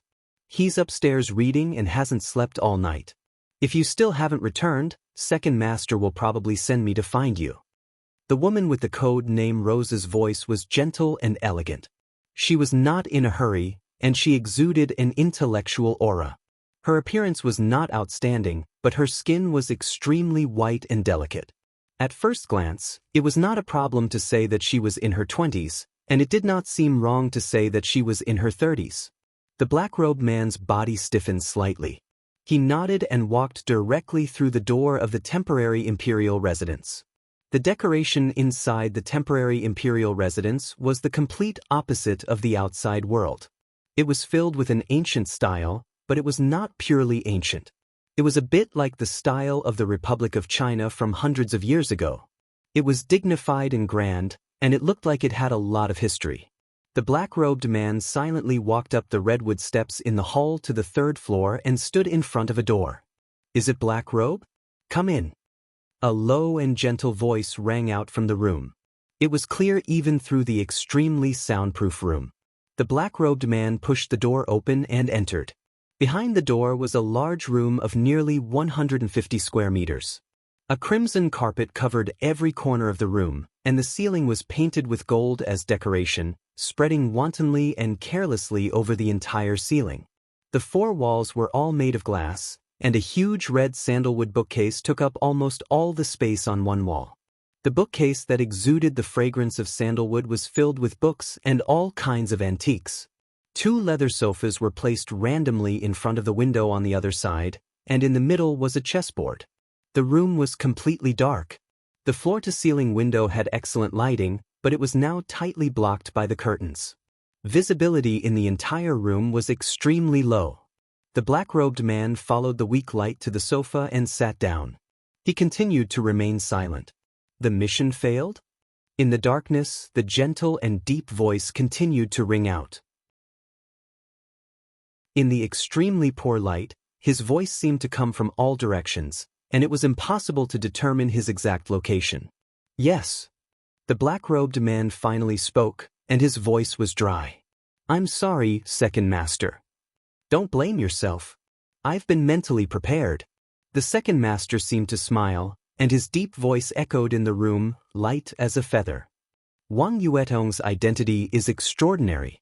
It would be best if we could kill her, but it's not surprising that we failed. What happened to the assassination team? All of them were wiped out." The black-robed man's facial muscles visibly twitched, and his voice was hoarse. In an environment where the black-robed man could not see, the second master muttered to himself. After a long while, he said slowly, "That's good. Then there won't be any clues left." He was silent again for a while, and suddenly asked, "Who was the bodyguard of Wang Yuetong?" "It was the enchantress." The black-robed man's voice was cold and gloomy. But the enchantress did not show up. The one who resisted the assassination for Wang Yuetong this time was a young man who was with her. The second master did not speak, and just quietly waited for the black-robed man to continue. "3 swords." The black-robed man's voice suddenly became agitated. His voice trembled slightly, with indescribable hatred. The opponent forcibly raised his realm from the chi-controlling realm to the fire-flaming realm. With only 3 swords, the assassination team was wiped out. The chi-controlling realm. The second master's voice finally carried a hint of surprise and doubt. Listening to the black-robed man's unusual tone, the second master, who knew his old subordinate well, took a deep breath and calmly said, "Do you know those 3 swords?" "I recognize 1 sword." The black-robed man's voice became hoarser. In the darkness, his body trembled slightly, with a kind of heartfelt palpitations and resentment. He reached out his hand through the black robe and touched the hideous scar on his face. He laughed miserably. "The 9th blade of Eventide. I'll never forget that sword for the rest of my life. Seeing it again today, it's like a dream." The room suddenly fell silent. The second master was silent for a long time. The black-robed man sat quietly on the sofa, in a trance like a soulless puppet. The 9th blade of Eventide. To others, this sword might only represent a unique skill of some once invincible realm legacy, but to him, it was a nightmare that he never wanted to mention again. 20 years ago, the black-robed man was the most powerful genius in the organization. Even the leaders of the organization thought that he had the potential to be invincible. At the age of 33, he entered the peak of the thunder-shocking realm. How high-spirited was he back then? Even the organization had trained him as a candidate for the position of a new leader. At that time, The black-robed man wholeheartedly wanted to rush into the invincible realm that all martial artists dreamed of and become one of the strongest people in the dark world. That was when he was at his craziest. He was so crazy that he took the initiative to carry out the top-secret mission within the organization, to go to the border of Zhongzhou State and besiege a young heavenly son of Zhongzhou State who had already entered the invincible realm. 3 invincible realm experts from various forces led the team, and more than 10 experts at the peak of the thunder-shocking realm assisted them. They even deployed a murderous weapon. That was the most tragic and soul-stirring battle in the black-robed man's memory. The blood of a large number of elites spilled on the battlefield, the experts lay dead, the sword light soared into the sky, and the murderous weapon roared. The black-robed man was a direct participant in that siege. Although he was at the periphery, he also had the most direct experience of the invincible realm expert's demeanor, and also the sword that changed the weather. The black-robed man laughed and cried, looking crazy.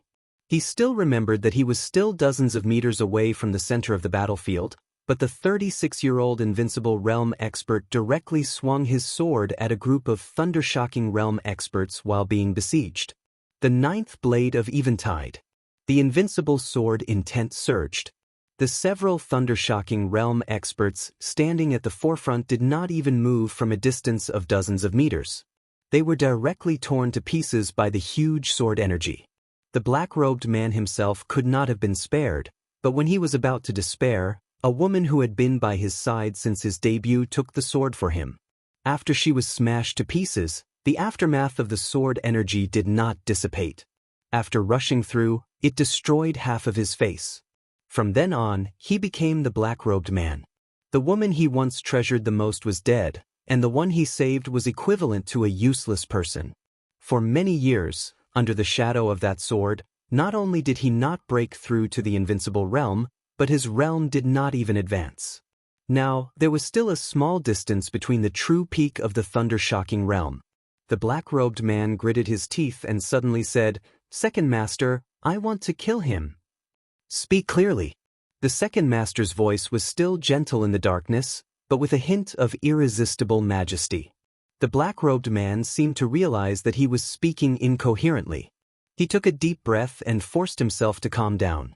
He said, "Wang Yuetong and that guy were very clever. As soon as they realized that something was wrong, they wanted to run. I stopped their car, but I was targeted. It was the military counselor." "Which military counselor?" The second master's voice sounded a little helpless. It seemed that the 9th blade of Eventide had not only stopped them from assassinating Wang Yuetong, but also made the black-robed man a little too excited. Up until now, the appearance of the enchantress made more sense.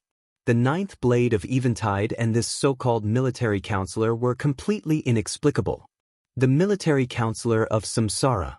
The black-robed man paused, then continued, "The one with the military counselor should be Horsewoman. I didn't dare to get too close, so I can't be sure." The second master did not speak for a long time. In the dark world today, the experts of the invincible realm were naturally unparalleled, but some special experts of the thunder-shocking realm were also shining brightly. The 12 super masters of Samsara were like that. The enchantress of the Wang family of Beihai was like that. Now, suddenly hearing that the military counselor and horsewoman of Samsara were also at the scene of the assassination, the second master was surprised, but more than that, he felt a headache. For a moment, he even felt that the assassination was a trap that someone had set for him. But as soon as this thought emerged, he forcibly suppressed it. "I heard that Wang Xiaoyao of the Wang family of Beihai has been pursuing Qin Weibai. Could it be that he succeeded?" The second master was silent for a while before he spoke to himself. There was something very strange hidden in his tone. "If my observation is correct, the military counselor is not protecting Wang Yuetong, but the little bastard beside her." The black-robed man gnashed his teeth and said, "After the military counselor found me, I retreated immediately and was chased by him for a day. Not long ago, he seemed to have received some order and disappeared. If not, I would still be playing hide-and-seek with him outside." "Have you fought with him?" The second master asked, "How is the military counselor's strength?" Among the 12 supermasters of samsara, Saint ranked first. His degree of mystery was comparable to that of the palace master. Immediately after Saint was the military counselor. No one had seen the military counselor in action, and they didn't even know whether he was a man or a woman. Now that the assassination had failed, it was at least a gain to see the military counselor. Unfathomable. The black-robed man hesitated and said slowly, "It was a man. He was mysterious, and I couldn't see his face clearly. I fought with him for 2 moves and almost lost." As he said this, he was filled with indignation. If it was not because the sword attack he had personally experienced 20 years ago had shattered his martial will and caused him to be in a muddle-headed state for so many years, he would definitely not be any weaker than the military counselor. The second master grunted in the dark, deep in thought. The 9th blade of Eventide. The Samsara Palace. The Wang family of Beihai. Everything seemed to be connected.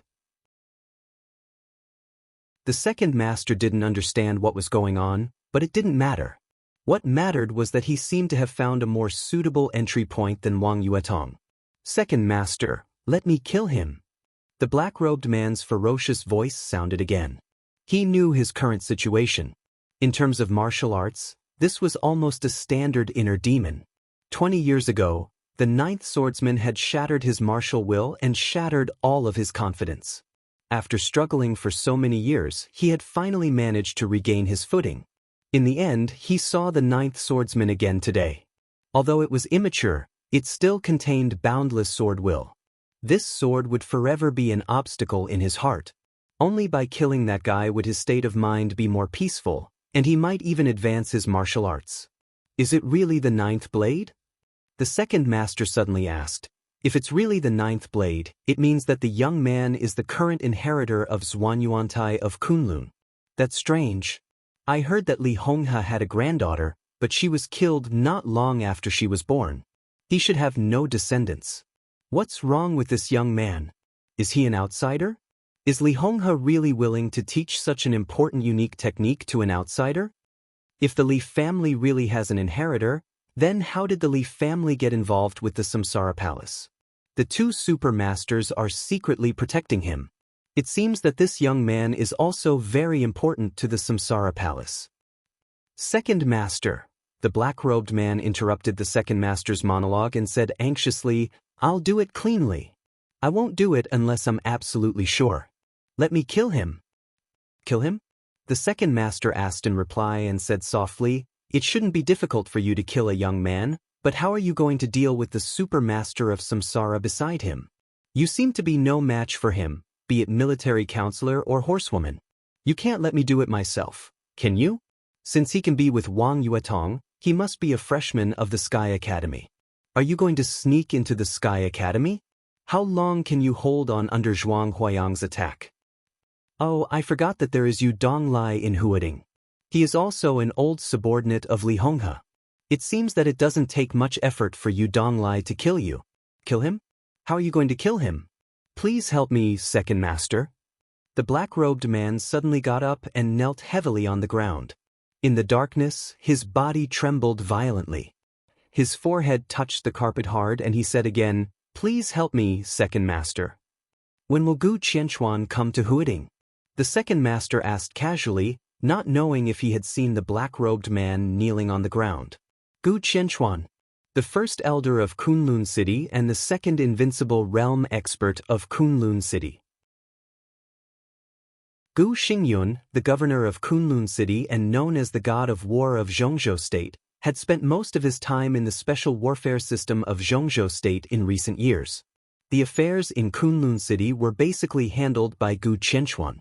The black-robed man stopped kowtowing and said softly, "In about 3 or 4 days, no more than 5 days, he will come to meet you." 3 or 5 days? Very good. I received a secret report that Wang Xingxiao, the heir of the Wang family of Beihai, is about to break through the fire-flaming realm and enter the thunder-shocking realm. Wang Tianzong is ready to take him to the desert. Now that Wang Yuetong is attacked, it is estimated that Wang Tianzong will also come to Huading in 3 or 5 days. I am afraid that it will be very lively then. The second master chuckled softly, his tone low and cold. The black-robed man hesitated and said tentatively, "Second master, do you want to expose the boy's identity and origin?" "Idiot." The second master snorted. "If we expose his origin, it is basically tantamount to admitting that we attacked Wang Yuetong. What are you thinking about? Moreover, Wang Tianzong handles everything flawlessly. If we expose the other party's identity, even if it is just for show, Wang Tianzong will temporarily protect him. At that time, it will be more inconvenient for us to take action." The black-robed man lowered his head slightly and said nothing. "There is still enough time. You and Rose leave Hanyu Palace now. I will transfer Moonlight here. Rose and Moonlight will entangle military counselor and horsewoman. You know what to do, don't you?" The second master took a deep breath and asked softly. "Understood." The black-robed man trembled and kowtowed heavily. "Thank you, second master, for your help." The second master, whose body was always hidden in the darkness, said flatly, "Go ahead." The black-robed man stood up and cautiously left the dark study. In the dark study, the second master sat in his seat and thought silently. Gu Qianxuan, Wang Tianzong, and a descendant of the Li family who was highly valued by the Samsara Palace. The Li family, Kunlun City, and the Wang family had complicated grievances. If this key figure was killed, what should the 4 or even more forces do? The second master chuckled, lit a cigarette, and said softly, "The more chaotic, the better." The cigarette butt flickered. In the faint light, there was an elegant and cold middle-aged face. He leaned against the leather sofa behind him and muttered to himself, "The dark world without the Li family is really lonely." Chapter 50. According to Li Tianlan's original guess, after leaving the Sky Academy, Li Beidian and Ning Qianxing would either enjoy themselves in some high-class clubhouse similar to the garden party, or have fun in another similar venue. Both of them undoubtedly had the capital, be it in status or financial resources, especially Li Beidian. As one of the 4 great sword masters of Mount Shu, although he was young, his seniority was not low at all. With such a status, he could do whatever he wanted on most occasions. There was no special treatment in the Sky Academy. But outside the Sky Academy, Li Beidian could get whatever he wanted. He could travel in a luxury car and live a luxurious life. He had said before the vacation that in Huading, as long as he, the great sword master Li, waved his hand, there was no girl he couldn't get. Li Tianlan believed this, and it was precisely because of this that he felt that after leaving the Sky Academy, the days of the two would be quite colorful. But the reality was completely different from Li Tianlan's imagination. When he called Ning Qianxing, he was actually playing billiards with Li Beidian. The venue was not some high-class clubhouse, but Huating University. For Li Tianlan, who had never attended a formal school, Huating University was definitely a very novel place. It was also a place that made him envious. So, after hanging up the phone, he hailed a cab and rushed to Huating University. He was in high spirits. The inside of Huating University was full of people. Compared to the desolate Sky Academy, the inside of Huating University was like a bustling city. Students and teachers of Huating University were everywhere, laughing and talking in groups. It was a scene of prosperity. In April, the temperature in Huating was far from hot. In fact, it could be said to be pleasant. However, standing at the gate of Huating University, Li Tianlan's eyes were filled with black silk skirts and short skirts. Putting aside the beauty of the girls, the beautiful legs clad in black silk were a sight to behold. He even began to imagine how dreamy it would be for Qin Weibai to wear black silk on the bed. As soon as this thought came to him, he could no longer control it. For a moment, Li Tianlan even had the urge to turn around and go back to try it out. Given Qin Weibai's obedient personality, he believed that she would not refuse him. At the gate of Huating University, Li Tianlan, who was wearing a camouflage uniform, smirked and subconsciously wiped the corner of his mouth. "What are you thinking? You're drooling. What, are you attracted to the girls of Huating University? How about I bring you along to harvest some? As I said before, in Huating, as long as you wave your hand, there is no girl that you can't get." A palm suddenly patted on Li Tianlan's shoulder. Li Beidian laughed in a low voice, which was indescribably wretched. Li Tianlan suddenly came to his senses and casually said with a smile, "I was thinking that you guys came too late. It's been 10 minutes since the agreed time." "You're drooling over this?" Li Beidian and Ning Qianxing came to Li Tianlan with strange looks in their eyes. "I didn't drool, but I did swallow." Ning Qianxing added another blow without batting an eyelid. "Cough." Li Tianlan coughed and stiffly changed the topic. "Why you here? Experience college life?" At the mention of this, Li Beidian suddenly became excited. His eyebrows danced and the expression on his skinny, skeleton-like face was so wonderful that he even forgot about Li Tianlan swallowing. He chuckled and said, "Brother Tough has a cousin who goes to school here. He's an honest guy. He said he wanted to introduce me to a pink girl. It's said that she's the campus belle of Huading University. He's waiting for me to harvest her." Let me tell you, Tianlan, although Huading University is not ranked at the top in Zhengzhou State, in terms of the quality of girls, it is definitely one of the top universities. Have you heard that the beauties of Huading University are talented and poetic? Not to mention the quality of the campus belle of Huading University. Li Tianlan shook his head subconsciously. He had never heard that the beauties of Huading University were talented and poetic, nor did he feel it. From the border to Huading and the Sky Academy, Li Tianlan really felt like he was in a cluster of flowers. Qin Weibai, Wang Yuetong, Qin Ku, Flaming Fire, Yu Qinyan, the enchantress of the Wang family of Beihai, and even Lu Dongyu were all beauties with their own characteristics. They dazzled him. Now, standing at the gate of Huading University and watching beautiful or ordinary women walk past him, Li Tianlan had an illusion that he had finally come from the immortal world to the mortal world. The feeling of being surrounded by beautiful women was not bad, but it was not as vivid as this kind of scene in front of him. Li Tianlan took out a cigarette and handed it to Li Beidian and Ning Qianxing. He smiled and said, "Let's go and see the beautiful girl waiting for you to harvest. It's almost time. Let's go, I'll take you there." Li Beidian laughed and took a drag.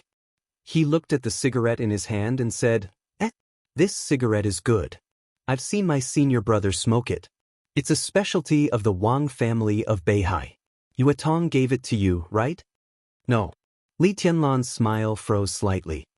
He shook his head and said in a flat tone, "This guy is always carefree. He doesn't know how to read people's expressions. Just ignore him." Ning Qianxing walked beside Li Tianlan and asked softly, "We met with Yuetong yesterday. She was in a bad mood. Are you all right?" "I'm fine." Li Tianlan was silent for a while and said softly, "We're even now. We don't owe each other anything." "We don't owe each other anything?" Li Beidian also turned around and frowned. "What does that mean?" In his and Ning Qianxing's private speculation, Li Tianlan, who had the wind and thunder veins, should be one of the people the Wang family of Beihai was trying to win over. Perhaps Li Tianlan, whose realm was low now, was not important enough for the Wang family of Beihai to use their little princess to win him over. But if Wang Yuetong was interested, it would be a different story. If Wang Yuetong was really with Li Tianlan, who had the wind and thunder veins and could enter the invincible realm as long as she grew up, no one could say that she was wronged. But now Li Tianlan said that they didn't owe each other anything. What happened when they were alone yesterday? Nothing. Li Tianlan said slowly, "I've paid back what I owed her. It's better to owe less to the Wang family of Beihai. It's best that we don't have much to do in the future." Ning Qianxing and Li Beidian looked at each other. No wonder Wang Yuetong looked a little strange yesterday. It seemed that the two had a falling out. It was totally inexplicable. "Are you serious?" Li Beidian looked at Li Tianlan and asked, "Wang Yuetong will be with us later. How will you face her then? Have you thought about it?" Li Tianlan didn't say anything and walked forward silently. In fact, if you think about it carefully, it's not necessarily a bad thing to be with Wang Yuetong. The Wang family of Beihai is a big tree. It has stood in Zhengzhou State for hundreds of years and has never fallen out of the ranks of the top wealthy families. If you can be with Wang Yuetong, the resources of the Wang family of Beihai will definitely be inclined to you. At that time, you will have a father-in-law who is the #1 expert in Zhengzhou State. That's amazing. Li Tianlan smiled with emotion. It's true that you think so. But if Tianlan is really with Wang Yuetong, you can't expect Wang Yuetong to be completely on Tianlan's side. I'm afraid he will follow Wang Yuetong into the Wang family of Beihai. Ning Qianqing said suddenly. He had mixed feelings about the fact that Li Tianlan and Wang Yuetong didn't owe each other anything. Of course, he felt regretful but also relieved. The Wang family of Beihai was a behemoth.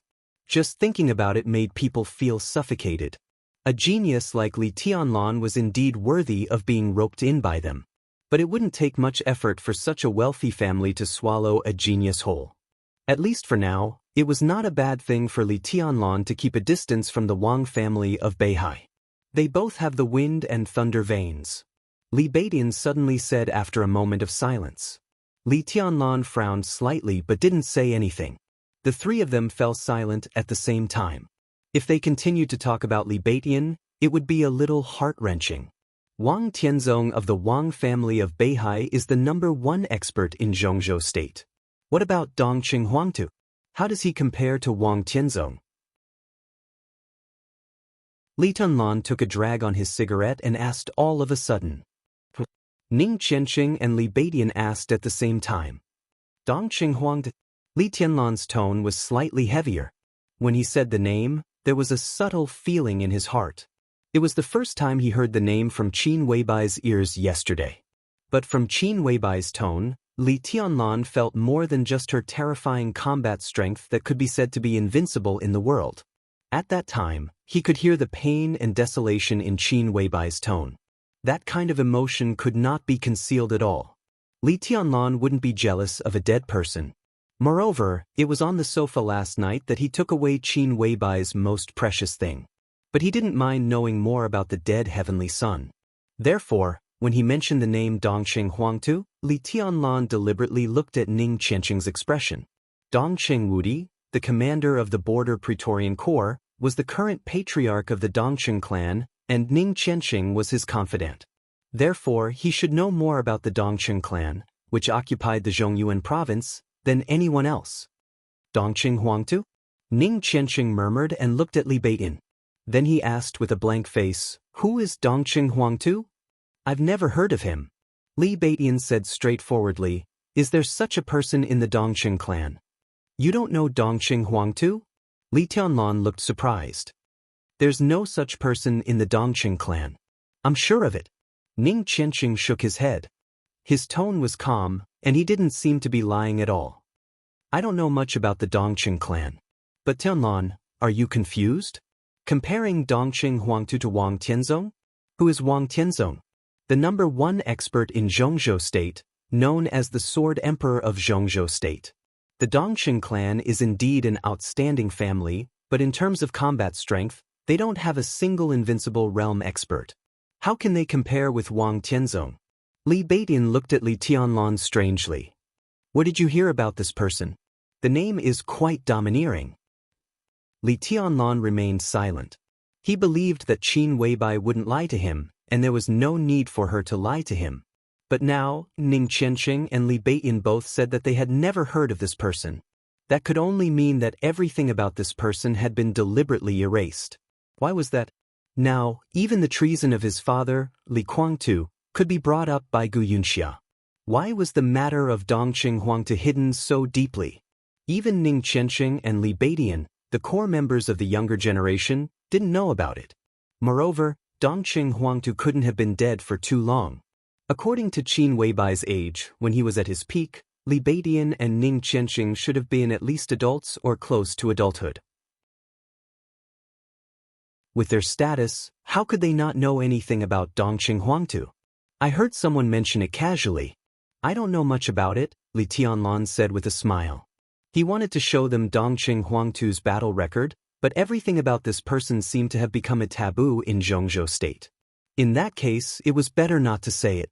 The three of them came to a 4-story building in the inner part of Wuxia University. Li Beidian pointed at the sign in front of him and said with a smile, "This is it." Li Tianlan looked up and glanced at the sign. He nodded and said nothing. The cyan building in front of them looked a little old. The walls were even covered with vines.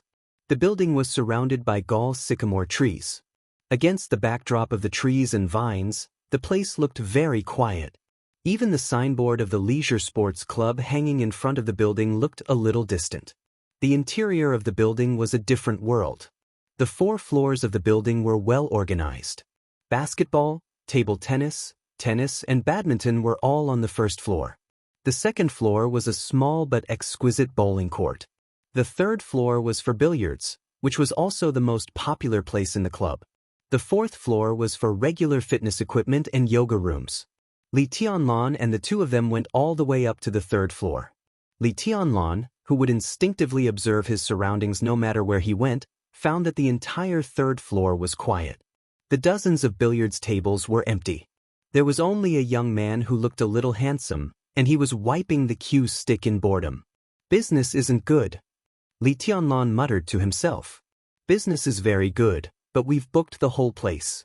Ning Qianxing smiled and directly called out to the young man who was wiping the cue stick not far away. Holong, let me introduce you to a friend. The young man who was wiping the cue looked up and walked over with the cue stick in his hand. There was a rare purity in his smile. Tunan, this is my cousin, Zhang Holong. He's also the owner of this club. Ning Qianxing introduced him matter-of-factly. Holong, this is my brother, Li Tianlan. We slept together in the Sky Academy. Li Tianlan took the initiative to extend his hand and smiled. Good. Zhang Holong held Li Tianlan's hand tightly and smiled naturally. Brother Li, don't stand on ceremony. Just do whatever you want in Wuxia University. I can definitely cover for you. Brother Baiyan said yesterday that he was coming to Wuxia University to get a bunch of female friends. I think he'll be here soon. There are many beautiful girls in Wuxia University. Brother Li, if there's one you like, just let me know and I'll be there at your beck and call. Little throat, don't pretend to be pretentious. You've learned bad things from your cousin. Call him over first. If I'm not satisfied, tonight's activities will be arranged by you. Li Baidian pulled Zhang Holong into his arms like he was a close friend and laughed. Little throat my ass. Zhang Holong, who was particularly unhappy with this nickname, muttered.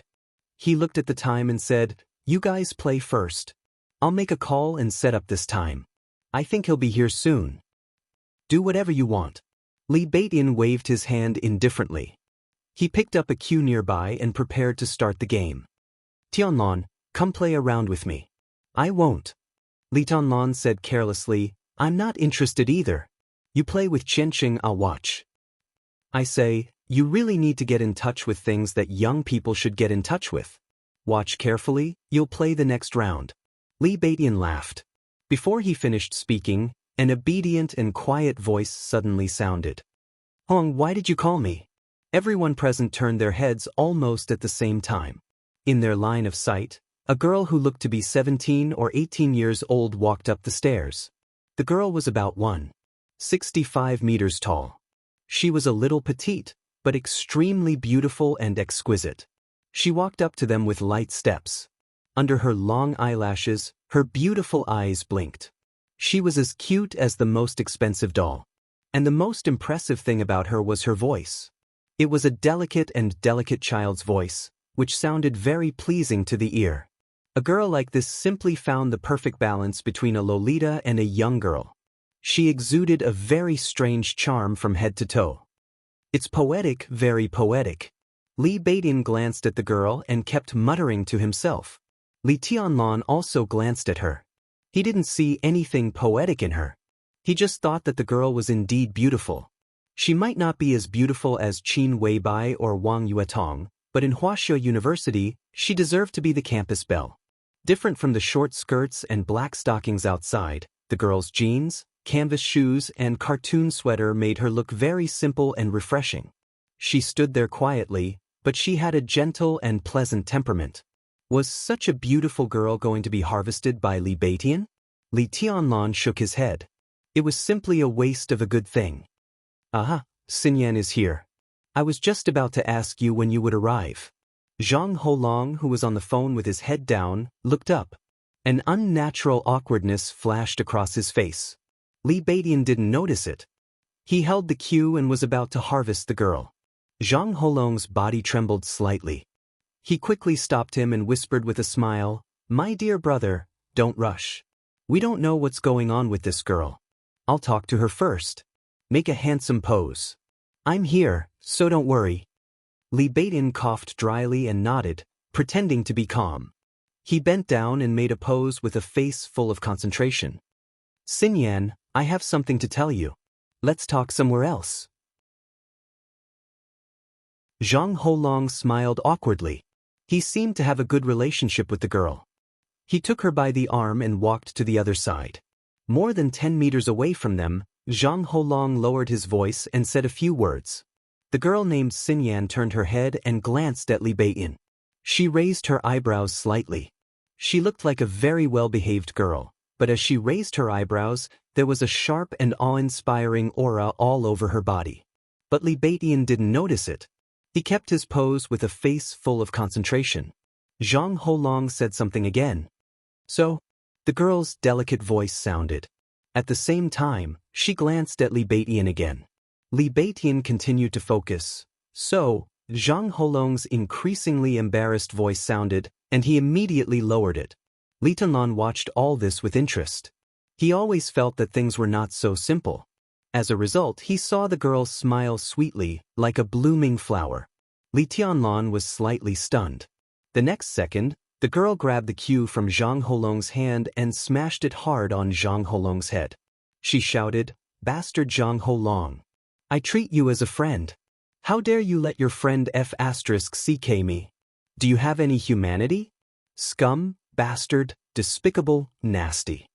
Zhang Holong screamed. Without saying a word, he turned around and ran away. The girl began to chase after him with the cue. Her voice was so delicate that it could make one's imagination run wild. "Stuff. How dare you run? Bastard, if you dare to take one more step, I'll find a group of people to trample your d***ck. Do you believe it or not?" Li Tianlan and Ning Qianxing were dumbfounded. Li Beidian, who maintained a handsome posture with a focused face, shook his hand and poked the cue directly on the white ball. It was really a good shot. The white ball directly bounced off the table and flew out of the table. As if it had eyes, it smashed hard on Zhang Holong's head. Zhang Holong screamed again and fell to the ground on his back. Before he could struggle to get up, he was knocked down again by the girl behind him.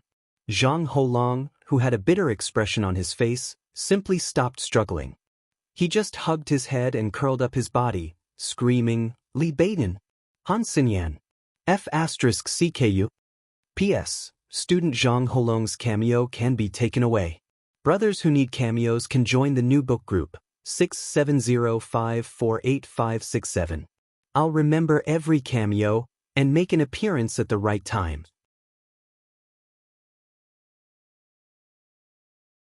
Chapter 51. The change of style was too fast. No one expected that the girl who looked quiet and well-behaved could be so wild and unrestrained in an instant. Not only Li Tianlan, but also Ning Qianxing and Li Beidian were shocked. They didn't come to harvest a girl, but to be harvested by a girl. Li Tianlan held a cigarette and sat motionless on the billiard table. For a moment, he couldn't react at all. Li Beidian kept the posture of hitting the ball and seemed to be completely dumbfounded.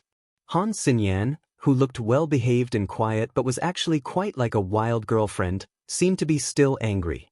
Before Zhang Holong got up, she held the cue and was about to give him a few more hard blows. Zhang Holong, who had given up struggling, suddenly struggled like a pig being slaughtered when he saw this posture. He rolled and crawled out of the range of Han Xinyan's cudgel and cried out in exasperation, "Han Xinyan, are you serious?" "What do you mean serious?" Han Xinyan rushed forward with the cue. "How dare you F***ck my grandpa? You want your friend to F***ck me? How dare you?" "Well, Zhang Holong, I haven't seen you for a few days and you've become so awesome." "Why are you so awesome?" "Why are you so awesome? Do you know something? Why are you so awesome?" Chickens were flying and dogs were jumping. Chicken feathers were everywhere. There were only a few people on the third floor, which was a little quiet, but it suddenly became very lively. Zhang Holong was dodging in a panic, Han Xinyan was holding a cue, Li Beidian was confused, and Ning Qianxing and Li Tianlan were stunned. Such a scene was so beautiful that it could not be any more beautiful than that. The chase lasted for nearly 10 minutes. Nearly half of the area on the third floor was in a mess. Billiard balls of various colors rolled everywhere. Han Xinyan, who was waving the cue randomly, finally ran out of strength and threw the cue to the ground. She was still angry and said bitterly, "Bastard." Zhang Holong, who had been beaten but never fought back, took out a bottle of water from the bar and threw it to Han Xinyan with a bitter smile. He said helplessly, "I'm doing this for both of us. Xinyan, don't be angry. Let me tell you, these three are all first-class men. They are steady and reliable. Their characters and talents are top-notch. Don't you like Mount Shu very much? Beidian is from Shu Mountain. What are you dissatisfied with?" "I like the swords of Shushan, not the people of Shushan." "What do you mean, you bastard? Do you want your friend to F***ck me?" Han Xinyan widened her watery eyes and said angrily, "Are you asking for a beating? This is for your own good." Zhang Holong felt a headache coming on. "Look, Xinyan, as long as you find a boyfriend, my mom won't have to stare at you all the time and want you to be her daughter-in-law. Moreover, the person I found for you is absolutely reliable, absolutely reliable. Yo, you're pretty smart. How did you come up with such a good idea? I didn't realize it before. Do you have any good ideas? Tell me about it." As Han Xinyan spoke, she took out another cue and smiled sweetly. "Look for him." At this critical moment, Zhang Holong really did not care about loyalty at all. He directly pointed at Li Beidian and said, "This is my cousin's brother and also my elder brother, Li Beidian, the great void sword master of Mount Shu. He said he was here to get a girl. To get a girlfriend, and the best one. I had no choice but to find you. It just so happens that you also like Mount Shu."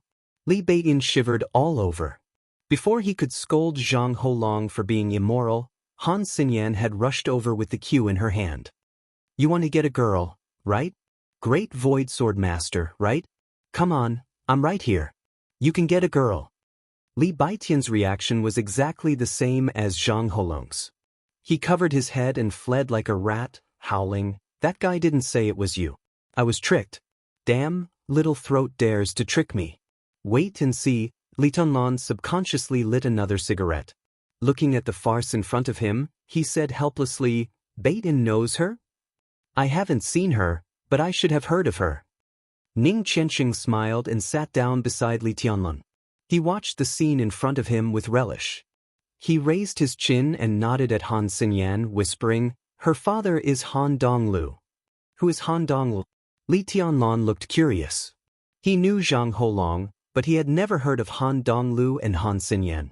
Most of the information Qin Weibai showed him yesterday was about the people inside the Sky Academy. Very few people were involved in the outside world. Zhang Holong or the Zhang family was highlighted by Qin Weibai because of his relationship with Ning Qianxing. The Zhang family of Huding. Nowadays, Huding was full of undercurrents and wealthy families, but the Zhang family was definitely one of the most powerful wealthy families in Huding and an important part of the Southeast Group. 5 years ago, the Southeast Group headed by the Wang family of Beihai suffered a major setback. Huding, which they had always regarded as their back garden, was lost and occupied by the Prince Group. The symbolic event was the early retirement of the Zhang family. The early retirement of the old man meant that the Southeast Group had directly lost the absolute initiative in Huding. Although the old man of the Zhang family had retired, his influence in Huding had not been eliminated. His descendants had also advanced further in their official careers because of the old man's retirement, and even had a huge room for improvement. Zhang Holong was the heir of the Zhang family in Huding. His father was a senior political official, and his mother was Ning Qianxing's aunt, Ning Xini, the vice president of Huding University, the dean of the business school, and a famous economist in Zhongzhou State. When Li Tianlan heard about the Zhang family yesterday, he didn't feel anything. But he didn't expect to meet the heir of the Zhang family only one day later. While sighing about fate, he listened to the conversation between Zhang Holong and Han Xinyan. The Zhang family seemed to want to matchmake Han Xinyan and Zhang Holong, but neither of them seemed to feel anything. That was why today's farce happened. Han Xinyan. Han Donglu. Li Tianlan thought about it carefully and confirmed that the names of these two people were not on yesterday's information. But from Ning Qianqing's tone and Han Xinyan's attitude, he knew that the Han family was probably not weaker than the Zhang family. Ning Qianqing glanced at Li Tianlan and said in a strange tone, "You should have heard of the Flourishing Age Fund, right? Han Donglu is the founder of the Flourishing Age Fund." "I haven't heard of it. Tell me in detail." Li Tianlan took a drag and said with a smile. The real wealthy families in Huading were still far away from him, but it seemed good to have a taste of them in advance. "I don't know much either." Ning Qianqing shook his head. Han Donglu can be said to be the biggest financial tycoon in Zhongzhou State. He has set off several international financial storms. The liquidity he controls is extremely terrifying. Conservatively speaking, Han Donglu can at least directly or indirectly influence the flow of trillions of funds. He is a real financial tycoon. The financial crisis of several countries in Southeast Asia a few years ago seemed to be led by the Flourishing Age Fund. Not only in Huading but also in the entire Zhongzhou State, Han Donglu has a strong influence. Indeed. Li Tianlan laughed softly. The cruelty of the currency war is even more painful than the real war. However, although Han Donglu is internationally notorious, he is a famous philanthropist in Zhongzhou State. He is kind and generous, and has close contacts with the important figures of the 6 groups in Zhongzhou State. But he doesn't take a clear side. He is considered a neutral wealthy family. Based on this alone, Han Donglu is unfathomable. Ning Qianqing's tone was filled with sincere admiration. It was not difficult to be neutral among the 6 groups in Zhongzhou State. It was also not difficult to be a wealthy family. But to be a neutral wealthy family was as difficult as ascending to heaven. The fact that Han Donglu could make it to this point without taking a clear side showed how terrifying the network of relationships under his financial empire was. Li Tianlan did not speak. He smoked thoughtfully. The unique sound of high-heeled shoes stepping on the steps rang from below and went up. Wang Yuedong's figure walked up to the 3rd floor and stopped at the stairway. The space on the 3rd floor was still lively. Han Xinyan seemed to have recovered her strength. She chased after Li Beiyin with a cue. Zhang Holong also seemed to be involved and fled like a rat with Li Beiyin. But Wang Yuetong turned a blind eye to everything in front of her. She just looked at Li Tianlan, who was sitting on the table and smoking, with a resentful and aggrieved look in her eyes. "Yuetong, here you are." Ning Qianqing took the initiative to greet her. There was a trace of undisguised amazement in his eyes. Today, the little princess of the Wang family of Beihai seemed to have put on light makeup. Her originally beautiful little face looked even more attractive. She wore high-heeled shoes, black tights that could show off her figure, a white shirt, and long hair loose. She looked simple and elegant. She stood in front of the stairs and did not move. She just looked at Li Tianlan in silence, her eyes deep. This scene was really a little delicate and touching. Li Tianlan sighed softly. Ning Qianqing might not feel anything about Wang Yuedong's outfit, but how could he not? This outfit was almost a copy of Qin Weibai's yesterday. Wang Yuetong might not have Qin Weibai's calmness and magnanimity in her coldness, but her slightly mature and simple dress also added a little bit of youthful charm to her whole person. She was naturally beautiful, but he could not figure out why Wang Yuetong deliberately competed with Qin Weibai. Thinking of Yu Donglai's words, he suddenly had a headache.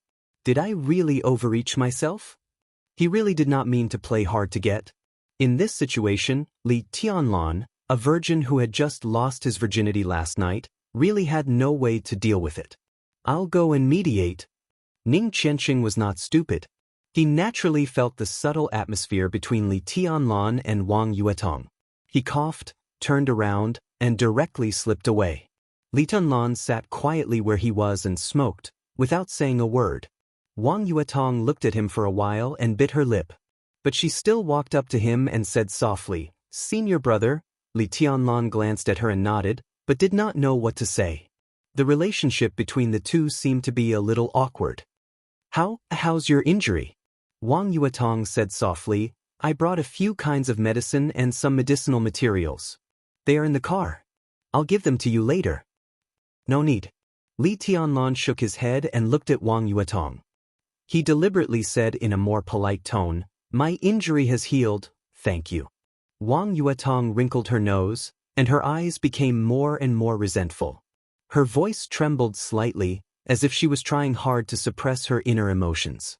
She said in a trembling voice, I don't like you to say thank you. Thank you. Li Tianlan was silent for a long time, but still said softly. Wang Yuetong did not speak anymore. She just looked at Li Tianlan with stubborn eyes. Li Tianlan took a big drag on the cigarette, and then lit another one after he finished it.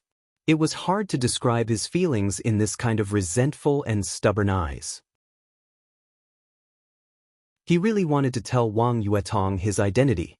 He really wanted to tell her that it was the best result, that they owed each other nothing. He really wanted to tell her that he could not join the Wang family of Beihai. He really wanted to. But he could only think about it. Li Tianlan admitted that he could not bear the possible consequences if he said it. The cigarette was about to burn out. Li Tianlan's calm face also became cold. He suddenly got up, avoided Wang Yuetong, and said flatly, Sorry, I need to go to the bathroom. He nodded and directly turned around. Behind him, Wang Yuetong grabbed his arm. Her hand was delicate and slender, but she pulled Li Tianlan's arm very hard. Her voice with a sobbing tone sounded behind him. It was soft and weak, but every word hurt his heart.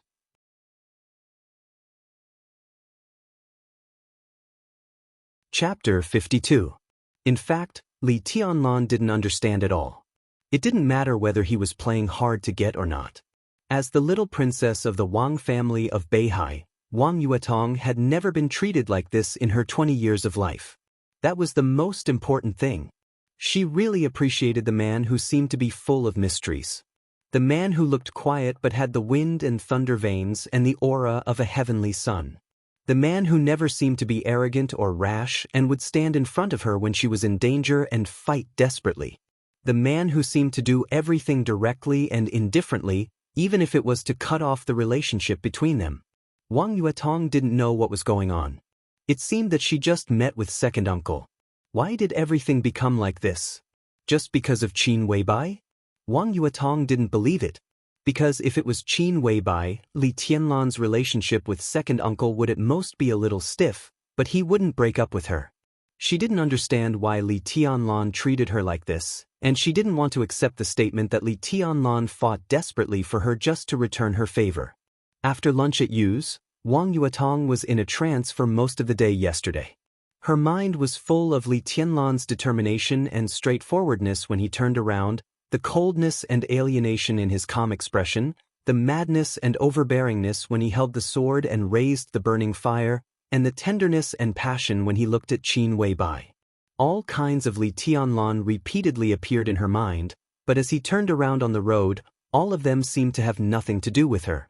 Grievance, sadness, confusion, resentment, unwillingness, and appreciation for Li Tianlan. In a short period of time, Wang Yuetong's heart had accumulated so many complex emotions that she could not even describe them.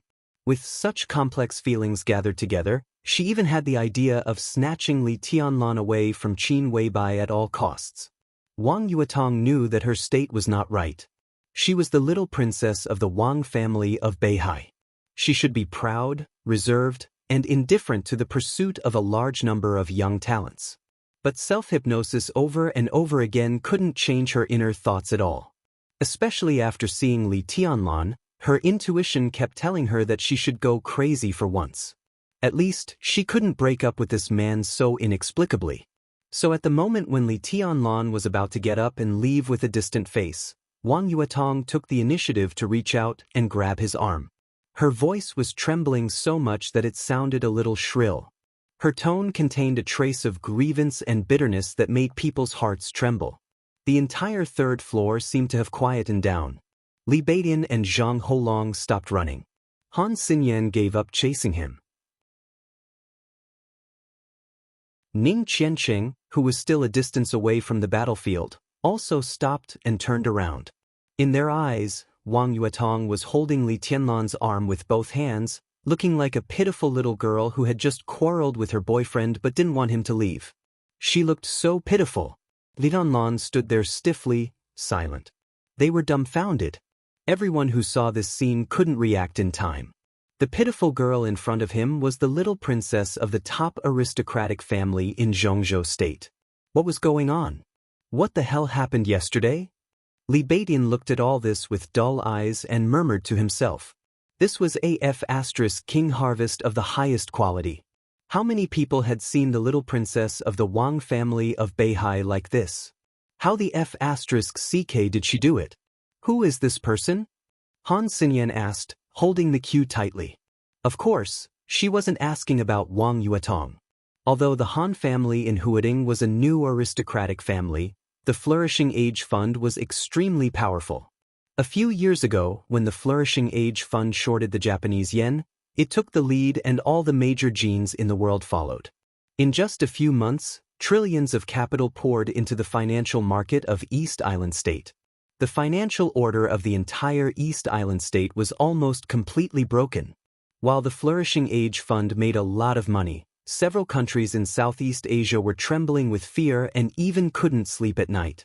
Behind this incident, in fact, was a cooperation between the Wang family of Beihai and the Flourishing Age Fund at the same time. At that time, Wang Tianzong, the #1 expert in Zhongzhou State, who was known as Sword Emperor, went to Huading to have a secret talk with Han Donglu. Han Xinyan, the only daughter of Han Donglu, was also there. Wang Yuetong and several other young talents of the Wang family of Beihai were also there. In just a few days, she might not be able to establish a deep personal relationship with Wang Yuetong, but it was not difficult to get familiar with her at all. Li Tianlan, my brother. Ning Qianqing and Li Baidian said in unison.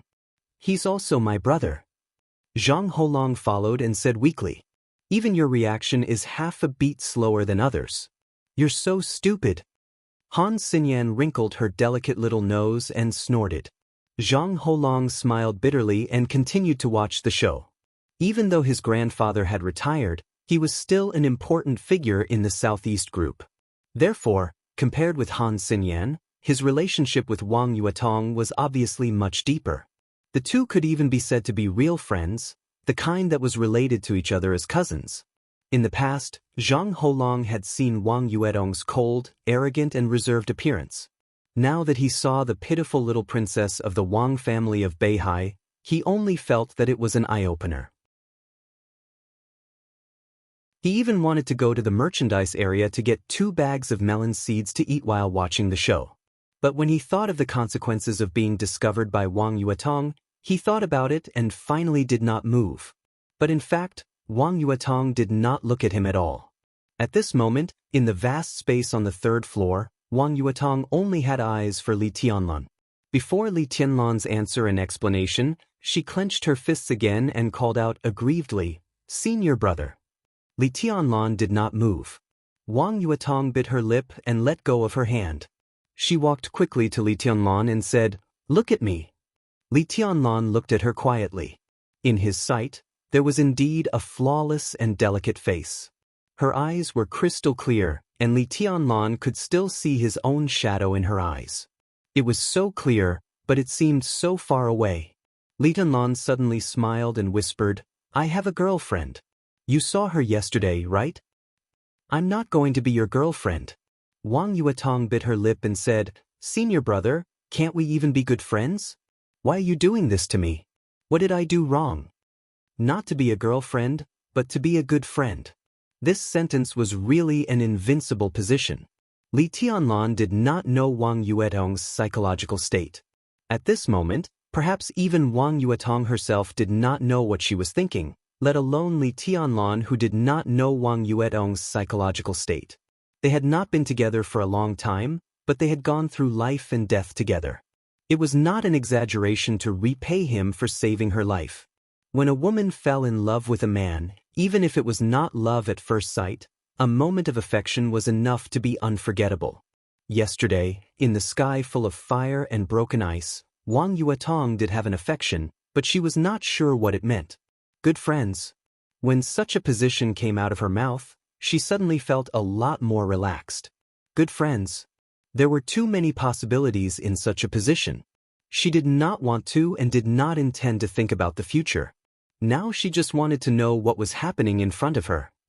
You're right, Li Tianlan said in a calm tone. It's my fault. I'm sorry, I don't want to hear sorry. Wang Yuetong interrupted Li Tianlan in a domineering way. It seemed that she did not want Li Tianlan to go on, so she said quickly, Senior brother, I've prepared some medicine and herbs for you in the car. I'll go get them now. While speaking, she trotted all the way downstairs. Her swaying figure, accompanied by the crisp sound of high-heeled shoes, was getting farther and farther away. When her figure completely disappeared, Li Tianlan breathed a long sigh of relief and turned to look at the people who were watching the show. Li Beitin and the others suddenly came to their senses. Han Xinyan's acting was clumsy. She picked up the cue and was about to continue the drama of chasing and killing to prove her innocence. Zhang Holong and Li Beiyin also opened their mouths, as if they were going to continue screaming. Li Tianlan said calmly before they could scream, I'll go downstairs. His figure also quickly went downstairs, chasing after Wang Yuetong. Li Beiyin and the others looked at each other. After a little hesitation, Zhang Holong did not give up gossiping, so he tentatively said, Shall we go down and have a look? Look your ass. Aren't you afraid that Wang Yuetong will kill you if she finds out? Haven't you seen enough just now? Come on, get 2 bags of melon seeds. Let's talk while eating and reminisce. Han Xinyan casually slapped Zhang Holong on the head and said. She looked so well behaved, but her every move was full of manliness. Not to mention how Zhang Holong, the direct victim, felt. Xinyan's domineering attitude made Li Beitin, who had been beaten for a long time, and Ning Qianxing, who had watched 2 good dramas in a row, the first to be unable to stand it. I'll go with you. The corner of Li Beitin's mouth twitched. He put his arm around Zhang Holong's neck, lowered his voice, and gnashed his teeth. Little throat, is this the pink and well-behaved campus belle you introduced to me? F*CKU. If I don't rip you off tonight, believe it or not, my surname is not Li. Behind them, Han Xinyan watched Li Beitin and Zhang Holong walk away with their arms around each other's shoulders. She narrowed her watery eyes and muttered to herself, Nothing good can happen when these 2 get together. Don't tell me they still want to F*CK me? She glanced at Ning Qianxing and suddenly said, Do you think they still haven't given up? Especially that Li Beitin. He's shifty-eyed and wretched. Ning Qianxing's body trembled slightly. Without hesitation he said, No, you think too much. Wang Yuetong's car was parked at the entrance of the club. In order to stop Li Tianlan from talking, she hurried downstairs and went directly to the side of the car. From the car, she took out a large rectangular box with a thickness of more than 10 centimeters and a length of about half a meter. Wang Yuetong weighed the box and nodded with satisfaction. But before a smile appeared on the corner of her mouth, her expression suddenly froze. Li Tianlan, who had followed her downstairs, stood in front of her and looked at her quietly. There was no emotion in his eyes. Wang Yuetong's heart sank slightly. She lowered her head and took a few steps forward. She held the box and was about to give it to Li Tianlan. Li Tianlan did not take it. He just said softly, My injury has healed. You can't not see it, can you? Wang Yuetong just insisted on holding the box and handing it to Li Tianlan. It could be said that this was the first time in her life that she had given a gift to a man. She felt extremely embarrassed, and Li Tianlan's reaction made her feel even more aggrieved. She cupped the box in her hand toward Li Tianlan. Her fingers became a little pale because she used too much force. She lowered her head even more and whispered, Can't we even be good friends? I just don't need it anymore.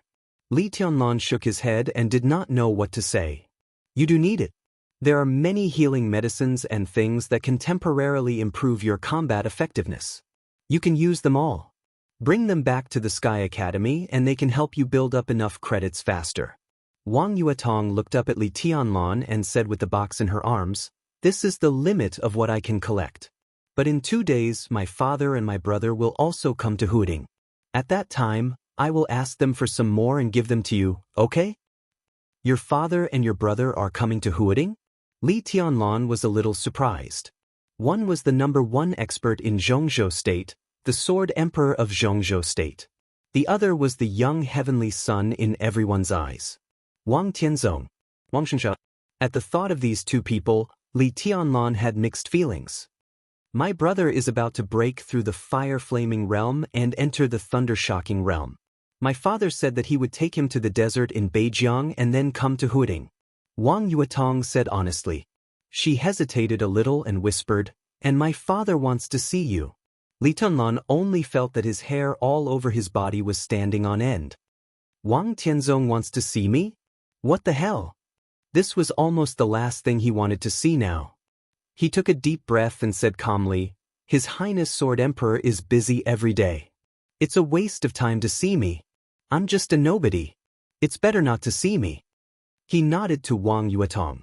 He said politely, "Thank you for your things, but I really don't need them now. Put them away." He turned around and left.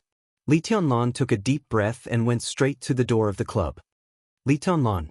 Wang Yuetong's almost screaming voice sounded behind him.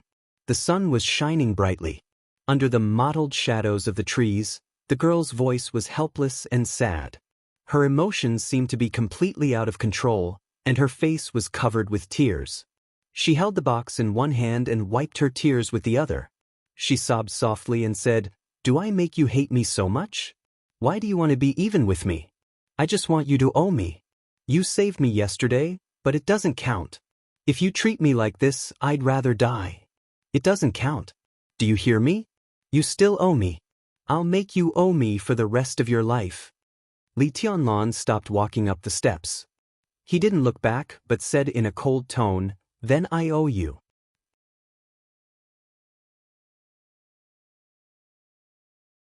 Chapter 53. Because of the awkward relationship between Li Tianlan and Wang Yuetong, they could not enjoy themselves to the fullest in the afternoon. Li Beidian himself had little interest in billiards. When he came to Huaxia University, he had been tricked into coming here to collect a girl's heart. In the end, the quality of the girl's heart was top-notch. But forget about being picked, he was chased around by Han Xinyan with a cue in her hand. He couldn't even tell which way was north or south.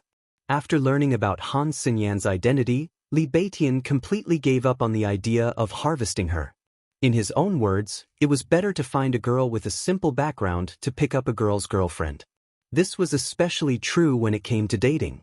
Otherwise, a small matter between a man and a woman might turn into a collision between two forces. Blood would flow like a river, and that would be a sin. With his thoughts gone, Li Beidian was not in high spirits. He spent the whole afternoon just killing time. Ning Qianxing spent most of his time paying attention to Li Tianlan and Wang Yuetong. Obviously, he did not know whether it would be good or bad for them to be in such a state. In this respect, Li Beidian's criteria for choosing a partner were very reasonable. Li Tianlan and Wang Yuetong could not be friends, and in the end, it would become a sin. The so-called ill-fated relationship was nothing more than this. Ning Qianxing knew that his worries were unnecessary, but he could not help but worry. Han Xinyan had long been tired of playing in the shabby place, and there was nothing new about it. In addition, because of the first impression, she always felt that Li Beidian was a little shifty-eyed and extremely wretched. She did not pick up the cue to vent her anger again, purely for the sake of the two big brands of Mount Shu and Sky Academy. Zhang Holong was on tenterhooks. He really wanted to watch the show, but he was also afraid that Wang Yuetong would come after him. In his mind, the Wang family of Beihai was nothing to be afraid of. After all, they were all on the same side. However, Wang Yuetong's reputation as the siren was definitely not an undeserved one. If she really had a grudge against him, he, the eldest young Master Zhang, would definitely be in serious trouble in the future. So for the whole afternoon, Zhang Holong's eyes kept flickering, hiding and sneaking glances at Li Tianlan and Wang Yuetong from time to time, feeling that it was damn exciting. Wang Yuetong and Li Tianlan, on the other hand, seemed to have calmed down. They went downstairs one after another, both empty-handed. But when they came back, they ignored each other as if they didn't know each other. Instead, they talked and laughed with others. This seemingly normal behavior became the most abnormal factor in this small group. In addition, everyone had their own thoughts. After the whole afternoon, everyone was muddle-headed. Dinner was settled at the club. As the host, Zhang Holong said that he had already booked a private room at the Black Club and invited everyone to have some fun. The Black Club might not be as high-end as the garden party, but the threshold was not low either. It was just that the main customers were some young people and the atmosphere was good. It was said that the young men and women in the club were very open. It was called the Black Club. Zhang Holong didn't know whether it was black or not, but the word, sex, was the real essence of the club. Li Beidian said that he would not go there. He just said that any bar would be good. He liked women, but in some ways he was like Ning Qianxing. He didn't like to get in touch with all kinds of complicated circles. His motto was that a girl and a sword were indispensable, and a girl came before a sword. But when it came to harvesting a girl, he was extremely unwilling to get involved with some other messy forces. Moreover, there were many so-called daughters of famous families who kept their chastity as pure as Wang Yuetong, but there were also many who had messy private lives. Li Beidian was harvesting a girl, so the fairer the better.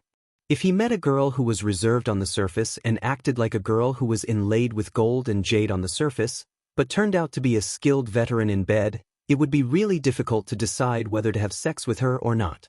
And whether to have sex with her or not, it would be very unappetizing. Li Beidian preferred to go to places that were of a higher class but were open to the public. There were many talented and naive young girls in Shushan. Li Beidian rarely ate the grass near his nest, but after so many years, he was tired of looking at them. Instead, it was those young and mature women who had received higher education who were intellectual and refined that were the most lethal to him. Those entertainment places that were relatively clean and did not have a foul atmosphere were the best places to harvest in his eyes. Zhang Holong looked at their reactions. Ning Qianxing and Han Xinyan didn't care about this kind of place. Wang Yuetong was still in a cold war with Li Tianlan. Li Beidian, the only one who expressed his opinion, was directly regarded by Zhang Holong as a collective opinion. He nodded and said with a smile, "Then let's go to Hengshan Road. We don't need to set a location. Shall we set off now?" "Then let's go." Li Beidian stood up and was in high spirits. Li Tianlan hesitated and wanted to say something but stopped on second thought. Li Beidian, who was looking at everyone's reaction, suddenly froze and asked in confusion, "Tianlan, do you have other arrangements?"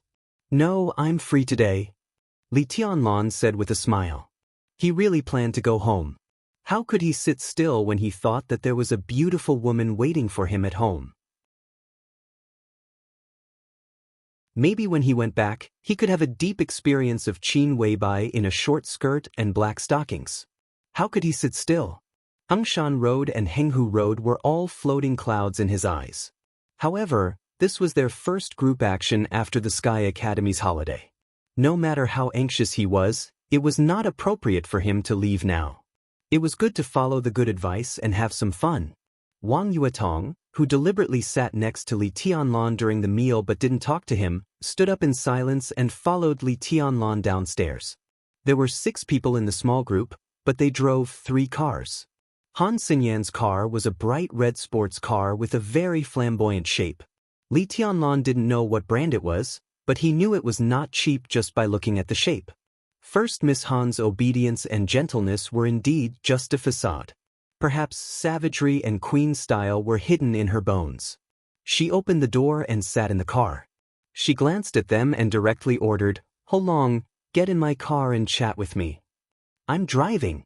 Zhang Holong pointed to the silver Audi in front of him, a little reluctant.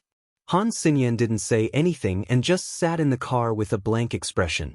Zhang Holong didn't last more than 2 seconds before he decisively admitted defeat. He handed the key to Ning Qianxing and sat in the sports car obediently.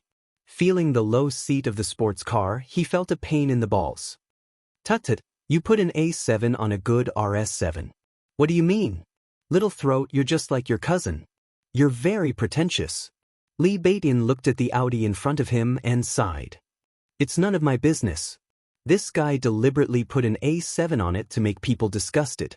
He said he liked the thrill of instantly killing a Lamborghini by stepping on the accelerator. Ning Qianxing threw the car key and said, "Don't talk nonsense. Get in the car. I'll take your car." Li Tianlan opened his mouth. As soon as he took a step forward, his palm was directly held by a tender and warm little hand. He turned his head slightly. Wang Yuetong stood beside him without saying a word. She held his hand with one hand and lowered her head without saying a word. But the meaning she wanted to express was very obvious. That was no way. Li Tianlan struggled a little, but Wang Yuetong's little hand became tighter and tighter. She wouldn't let go. Li Tianlan smiled bitterly and helplessly looked at the little princess of the Wang family of Beihai in front of him, who lowered her head and held his hand without saying a word or letting him go. He didn't know whether to laugh or cry. To be honest, at this moment, he was really a little bit moved by Wang Yuetong's posture. In this situation, if he insisted on pulling his hand out, it would really be a little pretentious and mean. He subconsciously shook his head and whispered, "Let's go. I'll take your car." Wang Yuetong said, and did not let go of his hand. She dragged him to her blue sports car. Li Tianlan let Wang Yuetong pull him away, but his heart became more and more helpless.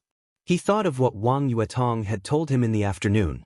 Wang Tianzong, the dignified #1 expert in Zhongzhou State and the Sword Emperor of Zhongzhou State who controlled the human emperor, actually wanted to see him. He really didn't want to have anything to do with the Wang family of Beihai. But now he suddenly felt that he was more and more involved with Wang Yuetong. The three cars, led by Han Xinyan's red sports car, drove out of the campus and went straight to Hengshan Road under the envious and jealous eyes of many students of Huaxia University. "Do you want to listen to music?" Inside the car, Wang Yuetong asked in a very natural tone. "No need." Li Tianlan shook his head. Since they were already in the car, if he pretended to be cold and kept silent, he would look down on himself, not to mention that he was deliberately looking for embarrassment. Perhaps it was always so easy for a woman to break through a man's defense. On such an occasion, he really could not do something like ignoring Wang Yuetong. Wang Yuetong drove the car and nodded. She took out a pack of cigarettes from the storage box in the car and handed it to Li Tianlan. She said softly, "Have a try. I have a pack in the trunk. I guess you won't want it, will you?" Li Tianlan glanced at the lavender wooden box and the word, "Hero," engraved on it. Sure enough, they were exactly the same as the cigarettes Qin Weibai gave him. He hesitated for a moment and took it. But he put it aside and said softly, "I don't want to smoke for now." Wang Yuetong replied with a and looked at the road ahead with a calm expression. Li Tianlan didn't speak anymore. He forced himself to be clear-headed and began to think about Wang Yuetong's words. Wang Tianzong. Should he see him or not? If he didn't see him, how could he push him? If he saw him, what would be the result? What was the demeanor of the #1 expert in Zhongzhou State? It would be a pity if he couldn't see it with his own eyes, wouldn't it? Li Tianlan was lost in thought when Wang Yuetong's soft voice suddenly sounded. "Senior brother?" Li Tianlan responded subconsciously. "When will you pay me back what you owe me?" Wang Yuetong was still soft, as if she was having a casual chat. "Will it be over?" "I don't owe you anything. At least I think so." Li Tianlan said helplessly. "Why don't you owe me? Just because you saved me yesterday? I don't want you to save me. Do you think I'll be happy if you save me and treat me like this? Bastard. I cried all day yesterday. Why don't you owe me anything? My life is worthless. If you want it, just take it. You owe me." Wang Yuetong snorted coldly and raised her chin proudly. Li Tianlan really had no way to deal with the little princess of the Wang family of Beihai who was so arrogant, cute, and shameless. He could steel his heart and turn a blind eye to her anger and grievances. But there was really no way to deal with shameless things. He took out a cigarette from his pocket and lit it. He took a deep breath. In the faint smoke, he said with a bitter smile, "You're pestering me endlessly." "Yes, I am. What can you do? Do you hate me?" Li Tianlan twitched the corner of his mouth. He didn't say anything and just took a big puff. "I'll snatch it sooner or later." Wang Yuetong suddenly said something without rhyme or reason. "Snatch what?" Li Tianlan's body trembled. It's none of your business, Wang Yuetong said fiercely and arrogantly. Li Tianlan was so annoyed. He smoked and made up his mind not to talk anymore. The distance from Huading University to Hengshan Road was neither too far nor too short. With the current traffic situation in the city, the three cars finally approached the destination about an hour later. Victory Bar, which translated meant Victory Bar. The layout of the bar was 2 floors above ground and 1 below ground. It was not big, but it looked avant-garde and trendy. 6 tall girls in red cheongsams with high slits stood in front of the door to welcome the guests. The cheongsams were low-cut. Every time a guest entered the bar, they would slightly bow and say, "Welcome." Their breasts would be half hidden, but it was more attractive. There was still a large space in the parking lot in front of the bar. As soon as Wang Yuetong parked the car, Li Tianlan got out of the car and hurried to the Audi RS7 driven by Li Beiyin. During the 1-hour journey, he really couldn't bear Wang Yuetong's meaningful murmurs. The siren of the Wang family of Beihai was indeed worthy of her reputation.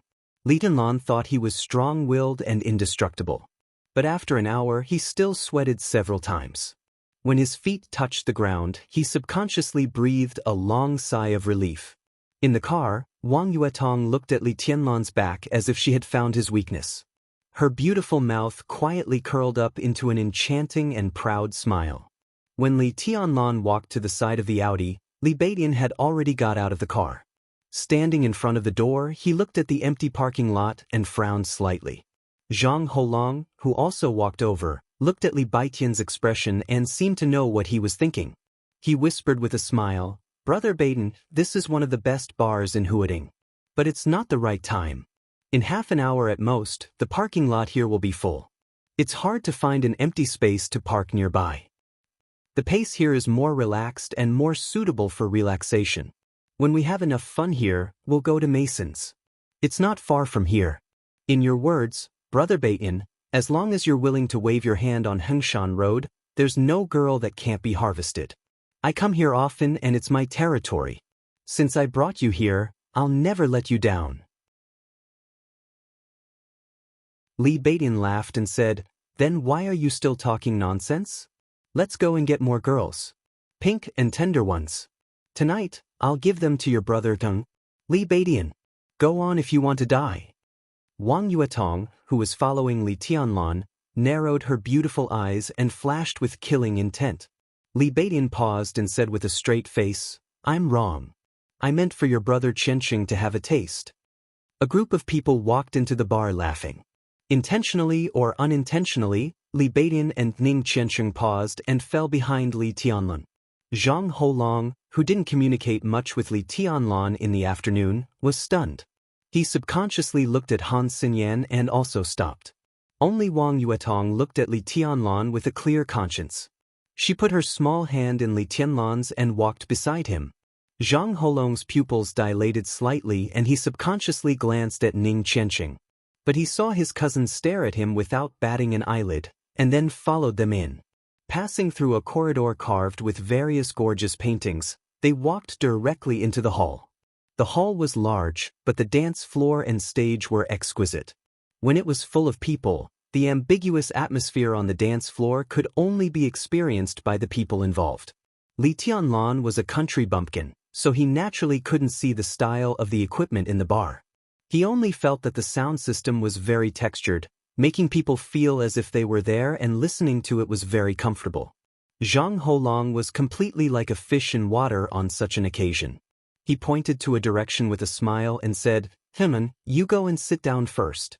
Table number 1 is specially reserved for me. I'll find some girls to warm up the place. What kind of girls do you like?" Wang Yuetong glanced at Li Tianlan with her big eyes. Li Tianlan wisely kept silent and pretended not to hear her. "Of course, the more the better. Hurry up, go and come back soon." Ning Qianxing looked at his cousin's success and scolded him with a smile. Zhang Holong patted his chest, turned around and disappeared. "Let's go." Li Tianlan took Wang Yuetong's hand, or rather, he was taken by Wang Yuetong. They walked directly to table number 1. At the same time, table number 1, which was originally reserved for eldest young Master Zhang, also saw Li Tianlan and the others. It's really a small world for enemies. At table number 1, a petite and extremely beautiful woman sat in the center. She looked at Li Tianlan, who was walking toward her. She gently raised her red lips and said in a cold tone. This was a woman with a figure that was hot enough to make any man's imagination run wild. Although she was not tall, she looked extremely well-proportioned and very tasteful. Her beauty was ice-cold, but her temperament was extremely wild and unbridled. She was like a wild horse that was not easy to tame. However, it was precisely because of the difficulty of conquering her that most people wanted to try the feeling of riding on this wild horse. I was just about to look for them, and they came to me. How about we do it tonight? Beside the petite and extremely beautiful woman, a young man who was like a giant opened his mouth. He looked fierce and his voice was deep, with a very shocking evil spirit and murderous intent. The petite woman slightly narrowed her eyes. Before she could speak, a gentle and smiling voice suddenly sounded. Yulan, what do you mean by a small world for enemies? Have you met an enemy? A tall young man walked over from the bathroom and said with a smile. He looked at the petite woman with undisguised passion and desire in his eyes. The young man was about 30 years old. He was wearing a white Armani suit that was very flashy, and the watch on his wrist was also shining brightly. His appearance was not outstanding, but when paired with his casual smile, his attractiveness suddenly skyrocketed. Especially his attire. Armani was not a big deal, but the famous watch on his wrist, as long as one knew it, was enough to buy a Ferrari or Lamborghini in Zhengzhou State. As long as he knew the value of the watch, it was clear. The petite woman and the young man looked at each other, and a trace of extremely obscure contempt flashed in their calm and cold eyes. She slightly raised her chin and looked at Li Tianlan, who was getting closer and closer. She lightly said, "Young Master Zhong, you must know them." The young man slightly raised his eyebrows and turned his head subconsciously. He immediately saw Li Tianlan and the others. He slightly frowned. He did not know Li Tianlan. He was a complete stranger. But when he saw the girl in the young man's hand, young Master Zhong's pupils suddenly contracted violently. Wang Yuetong. It turned out to be Wang Yuetong, the little princess of the Wang family of Beihai. Young Master Zhong took a deep breath and set his eyes on Li Tianlan again. Who on earth is this guy who is holding the little princess of the Wang family of Beihai in broad daylight? He looked behind him. Ning Qianxing and Han Xinyan. Young Master Zhong was no stranger to them at all. But the eyesore bamboo pole was really an eyesore. Not only did it make him completely unfamiliar, but it also made him laugh in such a mean way. Damn it. Young Master Zhong subconsciously gritted his teeth and smiled, but his eyes became gloomy. Enemies are bound to meet on a narrow road. He muttered to himself, nodded to his companions at the table, and said flatly, "I met some acquaintances. I'm going to say hello." The petite woman nodded. Looking at young Master Zhong's back, she slightly raised the corner of her mouth. It feels good to use this idiot as a knife. It was just that he didn't know if he could kill people with it. You're tuning in to the Wang Lin's Journey YouTube channel. Don't forget to subscribe and join us on this journey to catch the most captivating stories.